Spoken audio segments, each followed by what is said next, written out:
مولود شریف میلاد کی جو خوشی ہے نا، یہ بہت زیادہ کوئی فارملائز نہیں تھی. اس کا تعلق ایک ایسے تھا کہ جیسے گھر میں آپ کی کوئی ایونٹ آتا ہے خوشی کا، اور اس کا بہت ایک پرسنل لیول کے اوپر لوگوں کے اندر چیز نظر آتی تھی. گھروں میں چھوٹی چھوٹی محافل ہو رہی ہیں، ہر کوئی اپنے اپنے استطاعت کے مطابق کر رہا ہے. ہم نے تو یہ بھی دیکھا کہ گھروں میں دیے بھی جلائے جاتے. بعض لوگ تو اس میں گھی بھی ڈالتے تھے، مٹی کا تیل نہیں جلاتے تھے چراغ میں، وہ اس میں بو پیدا ہوگی. آپ کو ایک دلچسپ بات بتاؤں کہ یہ جو ترکی زبان ہے، اس میں عید میلاد کا نام ہی مولود قندیلی ہے. اس کو کہہ لیں کہ میلاد کا چراغ، میلاد کی قندیل. میرا نعت گوئی سے تعارف ہی اعلیٰ حضرت کی وجہ سے ہوا. واہ کیا جود و کرم ہے شہ بتا تیرا، نہیں سنتا ہی نہیں مانگنے والا تیرا. دعوت اسلامی میں اعلیٰ حضرت کے کلام زبان زد عام کرنے میں ان کا ایک بڑا جو ہے نا ہاتھ تھا. مجھے تو وہ ایک کلام بہت نوسٹلجک فیلنگ دیتا ہے، وہ ہے زہ مقدر حضور اقصے سلام آیا پیام آیا. بہت سے اس کے علاوہ بھی کتنے الفاظ ہیں جو نعتوں کے توسط سے ہی مجھے پہلی دفعہ سیکھنے کو ملے. تو ہمارے بچے اس کے ذریعے بہت اچھی زبان سکھانے کے بہت اچھا ذریعہ ہے نعت. مذہبی شاعری جو ہے صرف فن نہیں ہے، محبت کا اظہار بھی ہے. شاعری کا ذوق جو ہے کو ذہن کی خشکی سے بچاتا ہے. یہ آپ کو انتہا پسندانہ جذبات کی طرف لے کے نہیں جاتا ہے، طبیعت میں سرشاری پیدا کرتا ہے. فاصلوں کو تکلف ہے ہم سے، اس پہ قافلوں کو تکلف ہے. قافلوں کو تکلف ہے اصل میں قافلوں کو. مجھے بات یہ سمجھ آتی ہے کہ فاصلوں کو تکلف تو ہاں، ہو نہیں سکتا، قافلوں کو تکلف ہوتا ہے. اور قافلوں کو تکلف اس لیے ہوتا تھا اقبال عظیم صاحب سے، ان کی بینائی نہیں تھی، اس وجہ سے لوگ تکلف کرتے تھے کہ ان کو لے کے جائیں گے تو وہ کس طرح سے رستہ کٹے گا، سفر ہوگا. انہوں نے لکھا کہ قافلوں کو تکلف ہے ہم سے اگر، ہم بھی بے بس نہیں بے سہارا نہیں. فصیح الدین سہروردی صاحب کو بہت سنی. خسروی اچھی لگی نا، سروری اچھی لگی. ہم فقیروں کو مدینے کی گلی اچھی لگی. ہمارے دادا علامہ ریاض الدین سہروردی کی زندگی کو نا، ان کا نعت ایک تحریک تھی. پڑھنے کا آہنگ بھی بڑا خوبصورت تھا، ان کے کلام بھی بہت پاپولر ہوئے. دل کی شگفتگی ہے نعت، روح کی تازگی ہے نعت، غازۂ بندگی ہے نعت، عشق کی چاشنی ہے نعت. جنید جمشید صاحب کا تذکرہ بھی ضروری ہے کہ نعت خوانی کی طرف جب وہ آئے، بالکل نا جیسے نیا سا کلچر پیدا کیا انہوں نے، اور اس پورے صنف کے اندر، اس آرٹ فارم کے اندر اپنی جگہ بنائی، اور بلکہ ایک اسکول پیدا کر دیا. بچپن میں جو مجھے نعت خواں بہت پسند رہے تو اس میں اویس رضا قادری سر فہرست تھے. عزیز میاں قوال جو کلام پڑھتے تھے، ان کی نبی یا نبی کلام اتنا مشہور تھا، اور انہیں کیا کیا اشعار پڑھے اس کے اندر، مطلب آپ اس آدمی کے حافظے اور اس کی آمد پہ حیران ہوتے. پاکستان انڈیا کے اندر ہم جلوس دیکھتے نا، تو شاید ہمارے ذہن میں تصور آتا ہو کہ یہ جلوس جو ہے یہ صرف ہماری ایک روایت ہے. مصر کے اندر پورے جلوس نکلنے کا ایک پورا کانسیپٹ ہے. اسی طرح پھر سجاوٹ وہ ہمیں مصر میں نظر آتی ہے، وہ ہم شام میں ہم دیکھتے ہیں، عراق میں، اردن میں، الجزائر اور مراکش میں بھی نظر آتی ہے کہ وہاں پر بھی جو وہ میلاد کی جو تمام روایت ہیں اس کے اندر وہ گلیاں سجانا، پوری رونق ہونا، سب جگہ یہ میلاد کی روایات ایک زندہ اور تابندہ موجود ہیں. سب چمکتا در کھل جائے اور سنگھاسن ظاہر، کوئی سخی آواز پکارے سندھی شاعر حاضر ہو. واہ واہ. پیغمبر ارشاد کریں کچھ مانگ، ارے کیا مانگے گا، اور عجم کا جاٹ سراسر کچھ کہنے سے قاصر. جامی رحمۃ اللہ علیہ کہتے ہیں کہ حرز امان چیز نعت و نام محمد، یعنی کہ اما کا تعویذ کیا ہے؟ رسول اللہ کی نعت اور ان کا نام. یاد میں جس کی نہیں ہوش تنو جاں ہم کو، پھر دکھا دے وہ رخ اے مہر فروزاں ہم کو. پھوٹا جو سینہ شب تارے الست سے، اس نور اولی کا اجالا تمہیں تو ہو. جلتے ہیں جبرائیل کے پر جس مقام پر، اس کی حقیقتوں کے شناسا تمہیں تو ہو. سب کچھ تمہارے واسطے پیدا کیا گیا، سب غایتوں کی غایت اولا تمہیں تو ہو. سبز و شاداب دل کا گلشن راز، رب سلم علی محمد کی میٹھی اجلی ہری بھری آواز. ربیع الاول کا مہینہ آتے ہی یقیناً ہماری سماعتوں میں ایک لذت محسوس ہوتی ہے، کیونکہ نعت رسول مقبول صلی اللہ علیہ وآلہ وبارک وسلم کی صدائیں ہر طرف سے آ رہی ہوتی ہیں. اور اس مہینے کو ایک خاص نسبت روشنی سے ہے، وہ روشنی جو اللہ کے رسول صلی اللہ علیہ وآلہ وبارک وسلم کی صورت میں ہم تک آئی، اور وہ ہدایت ایسا کہ جو قیامت تک انشاءاللہ انسانوں کی رہنمائی کرتی رہے گی. اگر ہم پاکستان کی طرف دیکھیں، ہندوستان کی طرف دیکھیں، تو ہمارے خطے میں بھی ربیع الاول شریف میں روشنیاں جلانے کا جو ایک روایتی منظرنامہ ہوتا ہے وہ بڑا حسین ہوتا ہے. اور بہت سے جو اداس دل ہوتے ہیں وہ اس مہینے میں ان روشنیوں کو دیکھ کر امید کو اپنے اندر محسوس کرتے ہیں، رسول اللہ صلی اللہ علیہ وسلم سے محبت میں اضافہ محسوس کرتے ہیں. تو آج ربیع الاول کے حوالے سے ہم اپنے مہمانوں سے کچھ گفتگو کریں گے، کیونکہ جو سارے آج ہمارے مہمان ہیں یہ ہمارے میزبان ہی ہو چکے ہیں. آپ کئی دفعہ ان کو ہمارے ساتھ آف دا اسکول کے پوڈ کاسٹ میں دیکھ چکے ہیں، اور ویسے بھی آف دا اسکول کا کسی نہ کسی کیپیسٹی میں حصہ ہے. رانا آصف صاحب، آپ سے گفتگو کا آغاز کروں گا قبل اس کے کہ ہم حسان بھائی اور وقاص بھائی سے بھی ربیع الاول کی یادیں پوچھیں جو ان کے بچپن کی ہیں، کیونکہ آج کے پینل میں سب سے سینئر آدمی آپ ہیں. تو آپ یہ بتائیں کہ جب آپ کی بچپن کی یادیں جو ذہن میں آتی ہیں ربیع الاول کے حوالے سے، تو کیسا ہوتا تھا پاکستان، کیسا ہوتا تھا؟ کیونکہ آپ نے مختلف پاکستان کے حصے دیکھے ہیں، ٹریول کرتے ہیں، اور آپ نے بچپن میں بھی مختلف علاقوں میں سفر کیا ہے، تو ربیع الاول کی کیا یادیں ہیں آپ کی؟ اچھا، اس میں ایک تو بڑا دلچسپ، میں ابھی آپ سے پوڈ کاسٹ سے پہلے ہم ذکر کر رہے تھے کہ ہم جب تھوڑے بڑے ہوئے تو ہمیں یہ ایسا لگتا تھا کہ ہم بچپن میں ہم سنتے تھے مولود شریف ہوگا کسی کے گھر پہ، تو ہم جب تھوڑے بڑے ہوئے تو ہم نے میلاد کا لفظ سنا، تو اب ہم تھوڑا سا کنفیوز ہوئے کہ یار یہ ہو سکتا ہے ہمارے گھر کی خواتین وغیرہ نے اور لوگوں نے بول کر یہ لفظ بدل لیا شاید، لیکن بعد میں پتہ چلا نہیں، یہ مولود شریف ہی اس کا صحیح ٹائٹل یا صحیح اس کی اصطلاح یہی تھی. تو جو ہم نے ابتدا میں وقت دیکھا تو یہ آپ کو یہ لگے گا کہ یہ جو خوشی ہے نا، یہ بہت زیادہ کوئی فارملائز نہیں تھی. اس کا تعلق ایک ایسے تھا کہ جیسے گھر میں آپ کے کوئی ایونٹ آتا ہے خوشی کا، اور اس کا بہت ایک پرسنل لیول کے اوپر لوگوں کے اندر چیز نظر آتی تھی.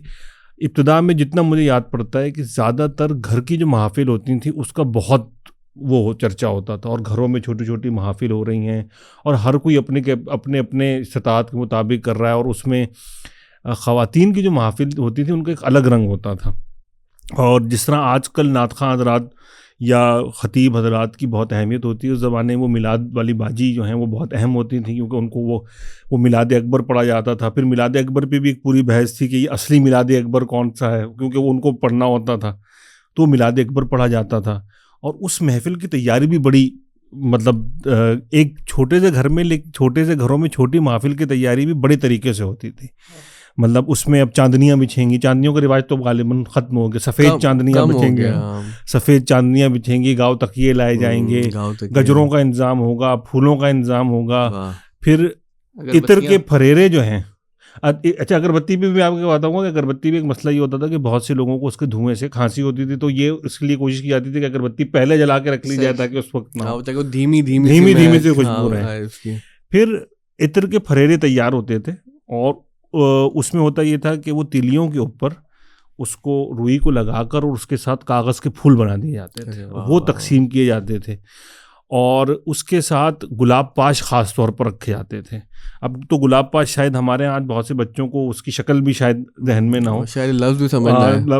وہ ہوتا یہ تھا کہ وہ ایک اس طریقے سے سراہی سی ہوتی تھی، لیکن اس کی گردن بہت لمبی ہوتی تھی، اور اس کے اوپر 3-4 بڑے موٹے موٹے سوراخ ہوتے تھے. اس میں گلاب کا عرق جو ہے وہ جمع کیا جاتا تھا، اور اس کی خاص ذمہ داری ہوتی تھی ایک کسی پڑھنے والے محفل میں شریک کسی بھی خاتون کی یا کسی بھی بچے کی، کہ جیسے ہی سلام پڑھنے کے لیے لوگ کھڑے ہوں گے تو اس وقت پھر وہ چھڑکاؤ کرنا کیا جاتا تھا، اور وہ اس سے پہلے کلام پڑھا جاتا تھا کہ ڈالو ڈالو نبی پر درودوں کے ہار. تو وہ جیسے یہ اس کلام کا مطلب ہوتا تھا کہ اب محفل اختتام کی طرف جائے گی، یہ پڑھتے پڑھتے سب کھڑے ہو جاتے تھے. اچھا، یہ کلام خواتین کی محفل سے ہی مخصوص رہا ہے نا؟ ہاں، وہ ایسے مطلب ہماری یاد میں تو یہ کہ وہ وہیں تھا، اور وہ اصل میں جس طریقے سے نا، اچھا کیونکہ اس محفل کے اندر اس طرح نہیں ہوتا تھا کہ کوئی نقیب محفل ہوگا پھر وہ دعوت کلام دے گا، نہیں، اس میں تکیے یا چوکی اگر میسر ہے تو اس کے اوپر، مجھے تو اپنے گھر میں یاد ہے کہ ہماری اماں ہاتھ سے بنا ہوا ایک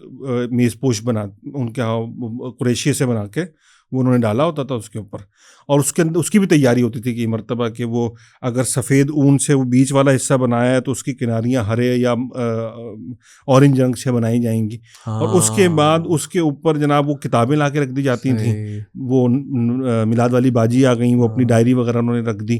اب وہ خود ہی محفل کا آغاز، انہوں نے خود ہی تلاوت کی، خود ہی انہوں نے میلاد اکبر سے یا کسی اور کتاب سے حمد کے وہ پڑھے. پھر بیچ بیچ میں انہوں نے، اور مولود میں صرف خاص طور پر جو بہت اہتمام کے ساتھ صرف جو میلاد کے وقت کا تذکرہ ہے کہ اب رسول اللہ کی تشریف آوری کا وقت آ گیا ہے، اور اب مکہ میں کیا جو ہے وہ خوشیاں منائی جا رہی ہیں، تو ابھی جبریل اترے بھی نہ تھے سدرا کے ممبر سے، وہ اتنے میں صدا آئی عبداللہ کے گھر سے، تو یہ شعر پڑھنے تھے. اب وہ میلاد کا آغاز ہو گیا، تو اس کی کوئی نقیب محفل نہیں ہوتا تھا کہ نقیب محفل کہے گا کہ اب میں فلاں صاحب کو دعوت کلام یا دعوت خطاب دوں گا یا فلاں نظرینہ گلہائے عقیدت پیش کرے گا.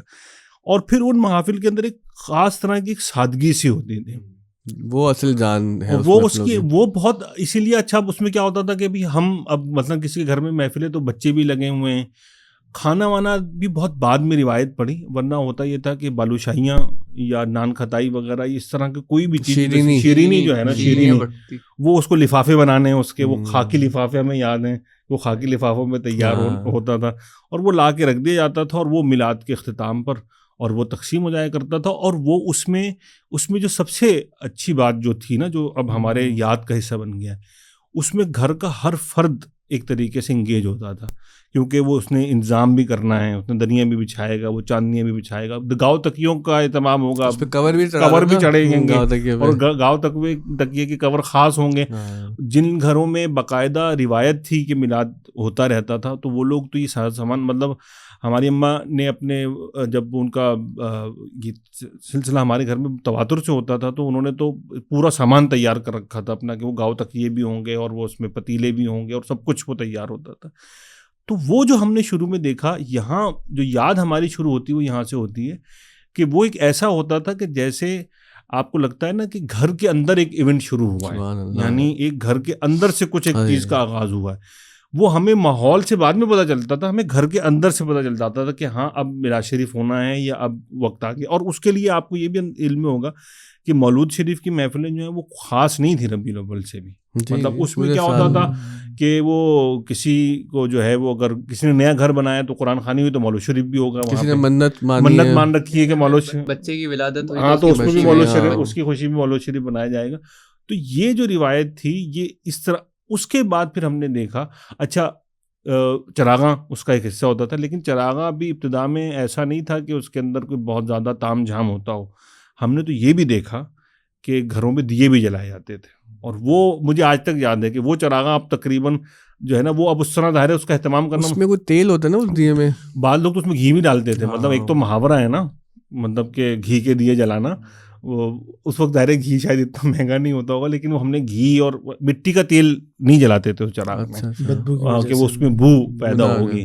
بلکہ آپ کو یاد ہوگا یہ ایک روایت اس سے جڑی ہوئی ہے کہ پہلے مساجد میں جو پرانی بزرگ خواتین ہوتی تھیں وہ چراغی کے پیسے بھجواتی تھیں. وہ مسجدوں میں چراغ جلتا تھا تو وہ اس روشنی کو برقرار رکھنے کے لیے کہ بھئی وہ چراغی کے تیل کے پیسے ہی ہوتے تھے کہ اس تیل سے مسجد کا جو چراغ ہے وہ جلتا رہے، کیونکہ رات کے وقت مسجدوں میں عام طور پہ اندھیرا نہیں کیا جاتا تھا.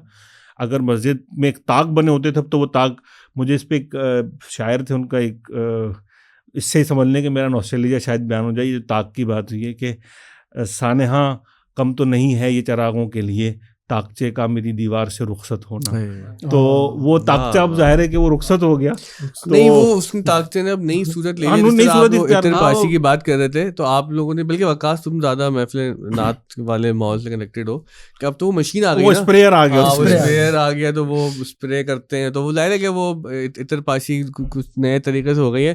قبل اس کے کہ ہم حسان بھائی سے کچھ ذرا نعت کی شعری روایت پر جائیں، آپ کی کیا یادیں ہیں؟ کیونکہ آپ بھی بہت ہی مذہبی ماحول سے کنیکٹڈ رہے، محفل نعت میں آنا جانا، اور بلکہ خود بھی نعتیں پڑھتے ہیں آپ تو. اچھا، کافی ساری چیزیں تو رانا صاحب سے ملتی جلتی ہی ہیں. جو چراغ والی بات آپ نے کی ہے نا، وہ مجھے ایک بڑی جو ہے نا پرومیننٹ سی یاد ہے میرے ذہن میں. ہمارے یہاں ہوتا یہ تھا کہ اچھا یہ خصوصی تھا 12ویں شب سے. جی بالکل. اب پہلے تو گھر میں میلاد ہوتی تھی، جو ہم مغرب کے بعد سے تیاری شروع ہوتی تھی اور وہی سارا نظام انتظام وغیرہ کر کے. اچھا، میلاد کے بعد ایک اور میلاد ہوتی تھی گلی میں ہماری، وہ گلی بند کر کے، وہ ہوتی خواتین کی تھی، مرد حضرات سارے اسے آرگنائز کرتے تھے. اچھا، آرگنائزیشن کے بعد جب وہ ختم ہو جاتی تھی محفل میلاد، پھر وہاں پہ آتے تھے دیے بہت سارے، اور ہماری پوری گلی میں دیے جلا کرتے تھے. اور خوبصورت منظر ہے، پوری گلی جو ہے نا، مطلب وہ ایک عجیب سا سما پیدا ہو جاتا ہے. تو چراغ آپ کو پتہ ہے عجیب سی روشنی ہوتی ہے، ایک دھیمی سی روشنی ہے، اور وہ کچھ اچھا اوپر کچھ چیزیں لگائی بھی ہوتی تھیں، کبھی کپڑے کی صورت میں کہ چھننا شروع ہو جائے، جس کی وجہ سے وہ اور تھوڑی خوبصورتی پیدا کر دیتی تھی. اور یہ خاص ہماری گلی سے تھا, ہماری گلی بھری ہوئی ہوتی تھی. اچھا, گلی کی انٹرنس ایک خصوصی تھی کہ جو کھجور کی چھال ہے وہ پوری لگائی جائے گی, اور گیٹ بنایا جاتا تھا, پورا گیٹ بنایا جاتا تھا پراپر, اور پورا انتظام. ایک فیسٹیوٹی کا ایک چیز اور بھی تھی کہ وہ کتنا آسان تھا کہ آپ کسی چیز کا اہتمام کر رہے ہیں کہ بس گلی کی کناریوں پہ اگر آپ نے چونے کی لکیریں بنا دی تو اس کا مطلب یہ ہے کہ اب کچھ خاص وقت کام ہو رہا ہے, اسٹریٹ لائن بنتی تھی. وہ بھی یاد ہے مجھے کہ برادہ جو ہوتا ہے, ہم لوگوں نے بچپن میں یہ کیا ہے کہ وہ جو گلی کی تزئین و آرائش اس طرح کی کہ دیے تو جلا رہے ہیں, ساتھ میں ہم نے اسی طرح چونے سے چکور ڈبے بنائے اور اس میں مختلف رنگ کے نا برادے کو رنگ دیا, اسے تزئین و آرائش کرتے تھے میلاد کے موقع پر. وہ اعلیٰ حضرت کا ایک شعر یاد آ رہا ہے نا کہ لحد میں عشق رخ شہ کا داغ لے کے چلے, اندھیری رات سنی تھی چراغ لے کے چلے. تو یہ وہی چراغ ہیں جو رسول اللہ صلی اللہ علیہ وسلم کی محبت میں جلائے جاتے ہیں. اچھا احسان بھائی, آپ سے ہم جاننا چاہیں گے کہ نعت کی جو شعری روایت ہے, کیونکہ آپ کا ذوق بہت زیادہ ہے, شعر و ادب میں بہت متعدد زبانیں جانتے ہیں, تو آپ کی کیا اول یادیں ہیں نعت یا اشعار کے حوالے سے یا نعت خوانی کے حوالے سے؟ میری جو میموری ہے وہ مسجد سے جڑی ہیں, کیونکہ مسجد میں ہمارا جو ذوق جو پرورش ہونا شروع ہوئی تھی وہ مسجد سے اس طرح ہوئی تھی کہ وہ ہم ہر جمعے کی نماز سے پہلے نعتیں پڑھی جا رہی ہیں, ہر جمعے کی نماز کے بعد نعتیں پڑھ رہے ہیں. ہم صبح دوپہر میں جو سپارہ پڑھنے جا رہے ہیں تو سپارہ پڑھنے کے بعد جب ہمارا جو وقت ختم ہوتا تھا, کلاس ختم ہوتی تھی, تو اس میں پھر ہم اس میں نعت پڑھتے تھے. تو اس طرح نعت کا جو ذوق ہے وہ بالکل بچپن سے نہیں, مجھے یاد نہیں ہے کہ کس عمر سے شروع ہوا, یعنی بالکل بچپن سے ہی نا نعتیں سنتے آ رہے ہیں, نعتیں پڑھتے آ رہے ہیں, لاؤڈ اسپیکر پہ نعتیں پڑھی جا رہی ہیں.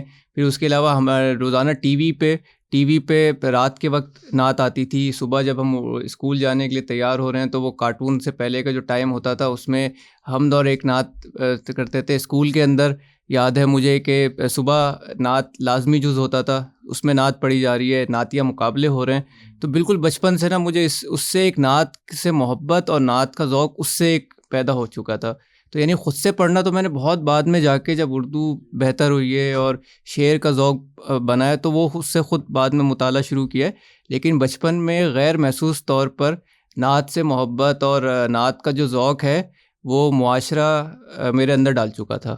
اچھا, یہ وقاص بھی اعلیٰ حضرت کے ان کو کلام بہت زیادہ یاد ہیں, تو آپ بھی بچپن سے نعت خوانی کر رہے ہیں, تو اتنے زیادہ تو اعلیٰ حضرت کے کلام آپ کو یاد ہے وقاص, اس کی کیا وجہ بنی؟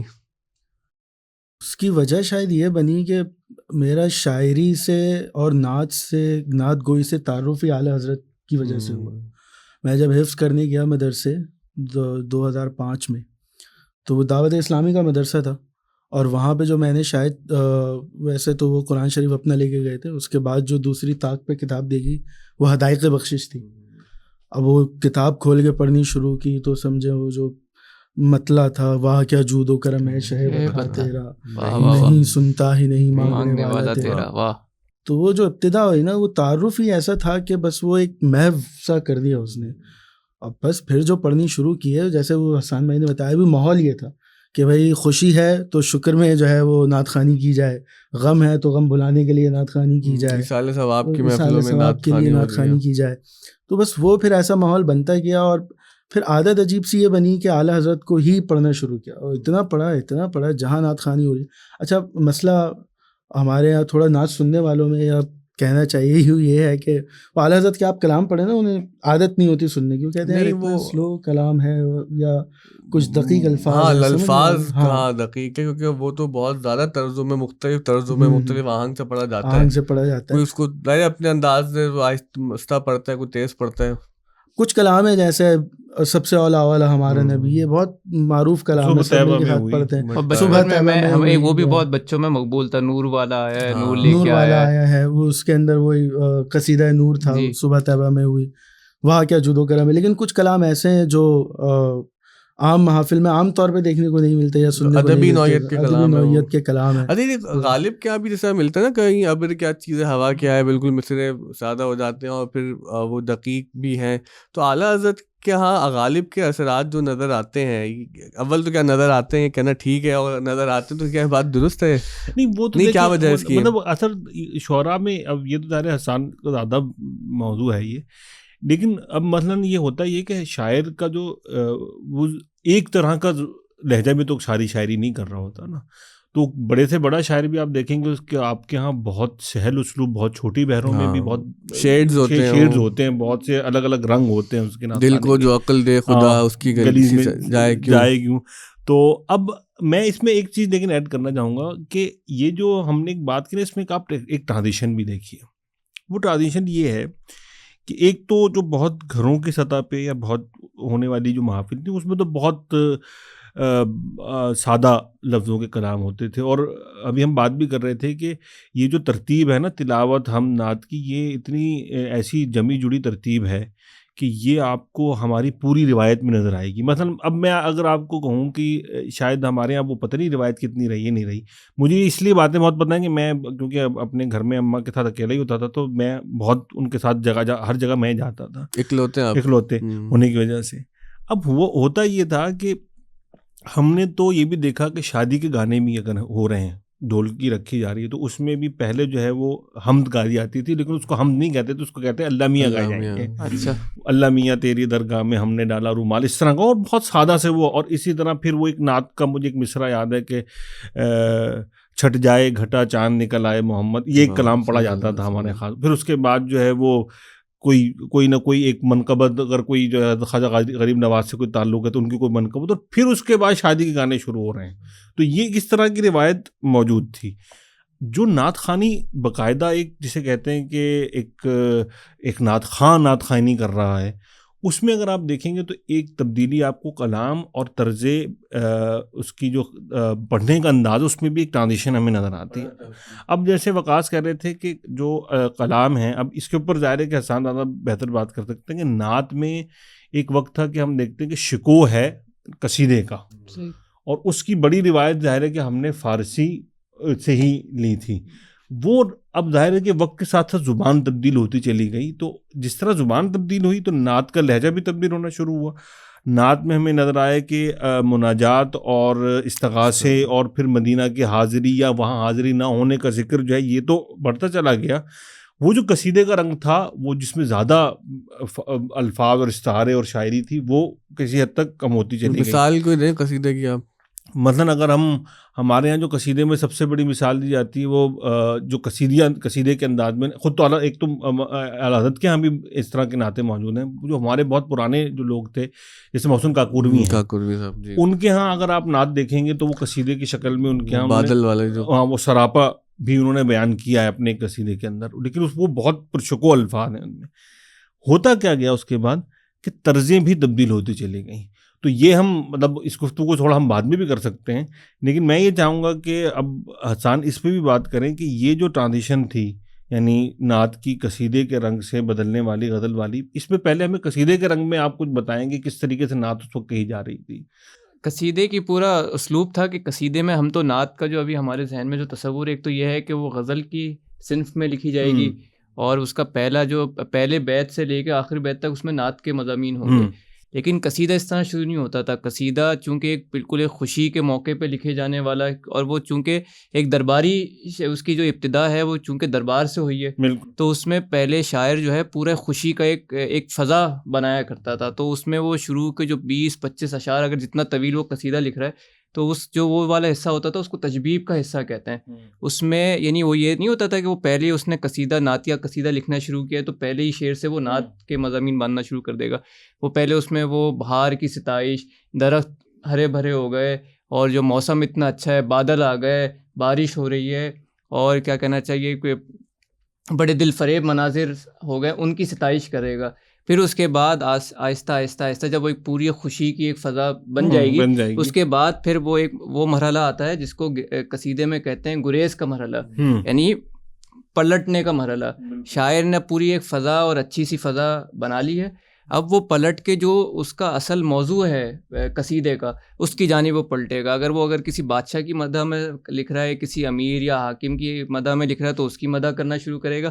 اور جہاں نعت یا قصائد ہیں تو اس میں پھر وہ پلٹ کے وہاں سے پھر وہ اس سلسلہ کلام کو نعت کے ساتھ جوڑتا تھا، اور پھر اس طرح نعت کے مضامین پھر شروع ہوتے تھے.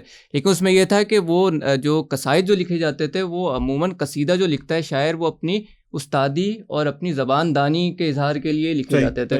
تو اس میں جتنا زیادہ آپ کو استعارے کا، تشبیہات کا زور اور وہ جو آپ نے رعایتیں، شکوہ کا جو لفظ استعمال کیا ہے نا کہ شوکت زبانی، تو وہ آپ کو قصائد میں نظر آئے گا. تو اب آپ جو اس کا سوال پوچھا کہ وہ کیوں کم ہو گیا، تو وہ ہماری وہ قصیدے لکھنے والے اور قصیدے پڑھنے کے لیے وہ زبان کا وہ ذوق، وہ تربیت ہونی لازمی ہے. اگر وہ نہیں ہوگی تو قصیدے کے نہ آپ کے پاس رائٹر ہوں گے، نہ قصیدے کے وہ قاری موجود ہوں گے. تو اسی وجہ سے یہ ہے کہ جس طرح جو ہماری زبان کا ذوق تھوڑا سا کمزور ہوتا گیا، اور جو زبان، جو شعر، جو اور جو نعت کا جو وہ صنف ہے، وہ صرف ایک شعراء کے طبقے سے نکل کے تھوڑی عوامی ہوتی گئی. تو اس میں پھر وہ قصیدے کی جگہ پہ جو غزل کا جو اسلوب ہے اور جو اس میں عام فہم مضامین، اور تو وہ زیادہ اس کے اندر اس میں کثرت آتی وہ بھی رہی نا رانا صاحب کے ادبیات میں نعت کو بطور صنف کتنی پذیرائی اور کتنی بلکہ ایکسیپٹیبلٹی ملی، تو اس پر بھی پوری بحث ہے. اور اس میں ایک چیز اور بھی ہے کہ دیکھیں، تو یہ کہ وہ جو بات کر رہے ہیں نا کہ وہ مطلب ایک طرح کے شعراء رہے کہ جن کو جیسے ہمارے ادبی حلقوں میں شاعر گنا ہی نہیں جاتا تھا. تو وہ یہ بھی ایک مسئلہ رہا. اس میں آپ نے جو بات کی، یہ ویسے مطلب ظاہر ہے جو ادب والے لوگ ہیں اس کو زیادہ بہتر طریقے سے بیان کر سکتے ہیں. ادب والے تو خیر ہم بھی ہیں، یعنی جو ادب موضوع جن کا ادب ہے وہ یہ کہ نعت موضوع ہے یا حیت ہے. صحیح. تو نعت تو فارمز میں بیان ہوتی رہی، موضوع ہے. مطلب سیرت، ہمارے استاد احمد جاوید صاحب مطلب نعت تو ایک موضوع ہے جو کسی بھی حیت شعری میں برتا جا سکتا ہے. جیسے ابھی مثال دی، قصیدہ ایک الگ صنف ہے، غزل کی فارم الگ ہے، رباعی میں لکھی گئی ہیں نعتیں، بلکہ مثنوی کی شکل میں پوری طویل نعتیں لکھی گئی ہیں. مثنوی میں تو جس طرح ہم وہ بیان کر رہے تھے نا کہ یہ جو ایک ترتیب ہے، ہم نعت اور پھر اگلا موضوع بیان کسی کو کرنا، اس میں آپ دیکھیں کہ مثنویاں بھلے سے وہ قدم راؤ میں بھی نعتیہ موضوعات کے اشعار موجود ہیں جو قدیم ترین اردو کی مثنوی ہے. غالب کیا غزل ہوتے نعت کے شعر آ جاتے ہیں. اور شعراء کے آپ یہ دیکھیں گے کہ پنجابی جیسے شاعری ہے، پنجابی شاعری میں غلام رسول گجراتی صاحب ہیں، ہیر وارث شاہ ہے، یا میاں محمد بخش صاحب ہیں. اب سیف الملوک ایک قصہ ہے جو کہ ایک عشقیہ کہانی ہے نا، کہ ایک شہزادہ ہے اور وہ ایک جھیل کے کنارے پہنچا اور پورا اس کا مارکا بیان ہوا ہے. اس میں بھی آپ کو جو ہے وہ آپ کو جب وہ شروع کریں گے تو وہ خدا کی حمد شروع ہوگی، پھر حمدیہ اشعار چلتے چلائے جائیں گے، پھر جو نعت کا بیان ہوگا. تو یہ جو ترتیب تھی یہ موضوع کے اعتبار سے تو آپ کو نعت میں بہت ہر جگہ نظر آئے گی. ترکی اور سینٹرل ایشیا کا تو حسان زیادہ بہتر بتا سکتے ہیں کہ وہاں بھی یہی روایت تھی غالباً. اچھا، یہ روایت شروع بھی فارسی سے ہوئی ہے، کیونکہ آپ کو پتہ ہے مثنوی جو ہے وہ فارسی ایجاد ہے. تو فارسی میں جب سے مثنوی لکھی جانا شروع ہوئی ہے نا، یہ اس کا ایک اسلوب رہا ہے کہ وہ کسی بھی موضوع پہ لکھی جا رہی ہو، چاہے اس میں دنیاوی بادشاہوں کی فتوحات کا ذکر ہے، یا تاریخ کا ذکر ہے، یا عشقیہ مثنویاں جیسے لیلا مجنو اور فرحات شیریں. اس کا یہ ایک اس کا نا ایک یعنی کیا کہہ لیجیے، اس کا جو اسلوب ہے نا وہ یہ سیٹ تھا کہ وہ شروع ہم سے ہوگا، حمد ہونے کے بعد اس میں خدا سے مناجات ہوگی، اس مثنوی کے اندر اس میں اشعار ہوں گے، پھر اس کے بعد رسول اللہ صلی اللہ علیہ وسلم کی مدح و ستائش میں پورا اشعار لکھے جائیں گے.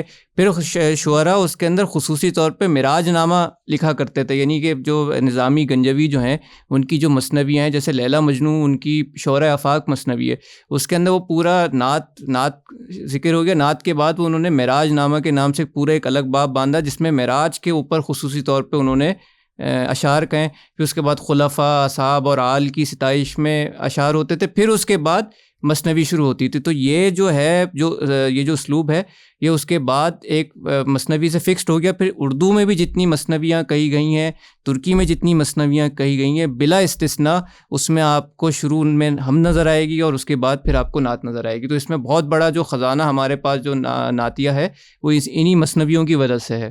اچھا، اگر ہم پاکستان کے منظر نامے پہ آئیں تو یہاں کے تو بڑے شعراء نعت گو گزرے ہیں. مثلاً مطلب یہ کہ جو دو طرح کے شعراء ہیں، ایک تو جن کو ادبی شعریات میں بہت زیادہ ایکسیپٹیبلٹی ملی، پاپولیرٹی ملی، اور پھر دوسرے وہ جن کو عوامی حلقوں میں بہت زیادہ پذیرائی ان کی نعت گوئی اور نعت خوانی کی وجہ سے ملی. مثلاً ظہوری صاحب شعر بھی بڑا اچھا کہتے تھے، پھر وہ نعت پڑھتے بھی بہت اچھے تھے، کیا کمال آواز تھی. نیازی صاحب، عبدالستار نیازی صاحب کی بہت نعتیں مشہور ہوئی. میرے اپنے دادا علامہ ریاض الدین سہروردی کا ان کا نعت پڑھنے کا آہنگ بھی بڑا خوبصورت تھا، ان کے کلام بھی بہت پاپولر ہوئے.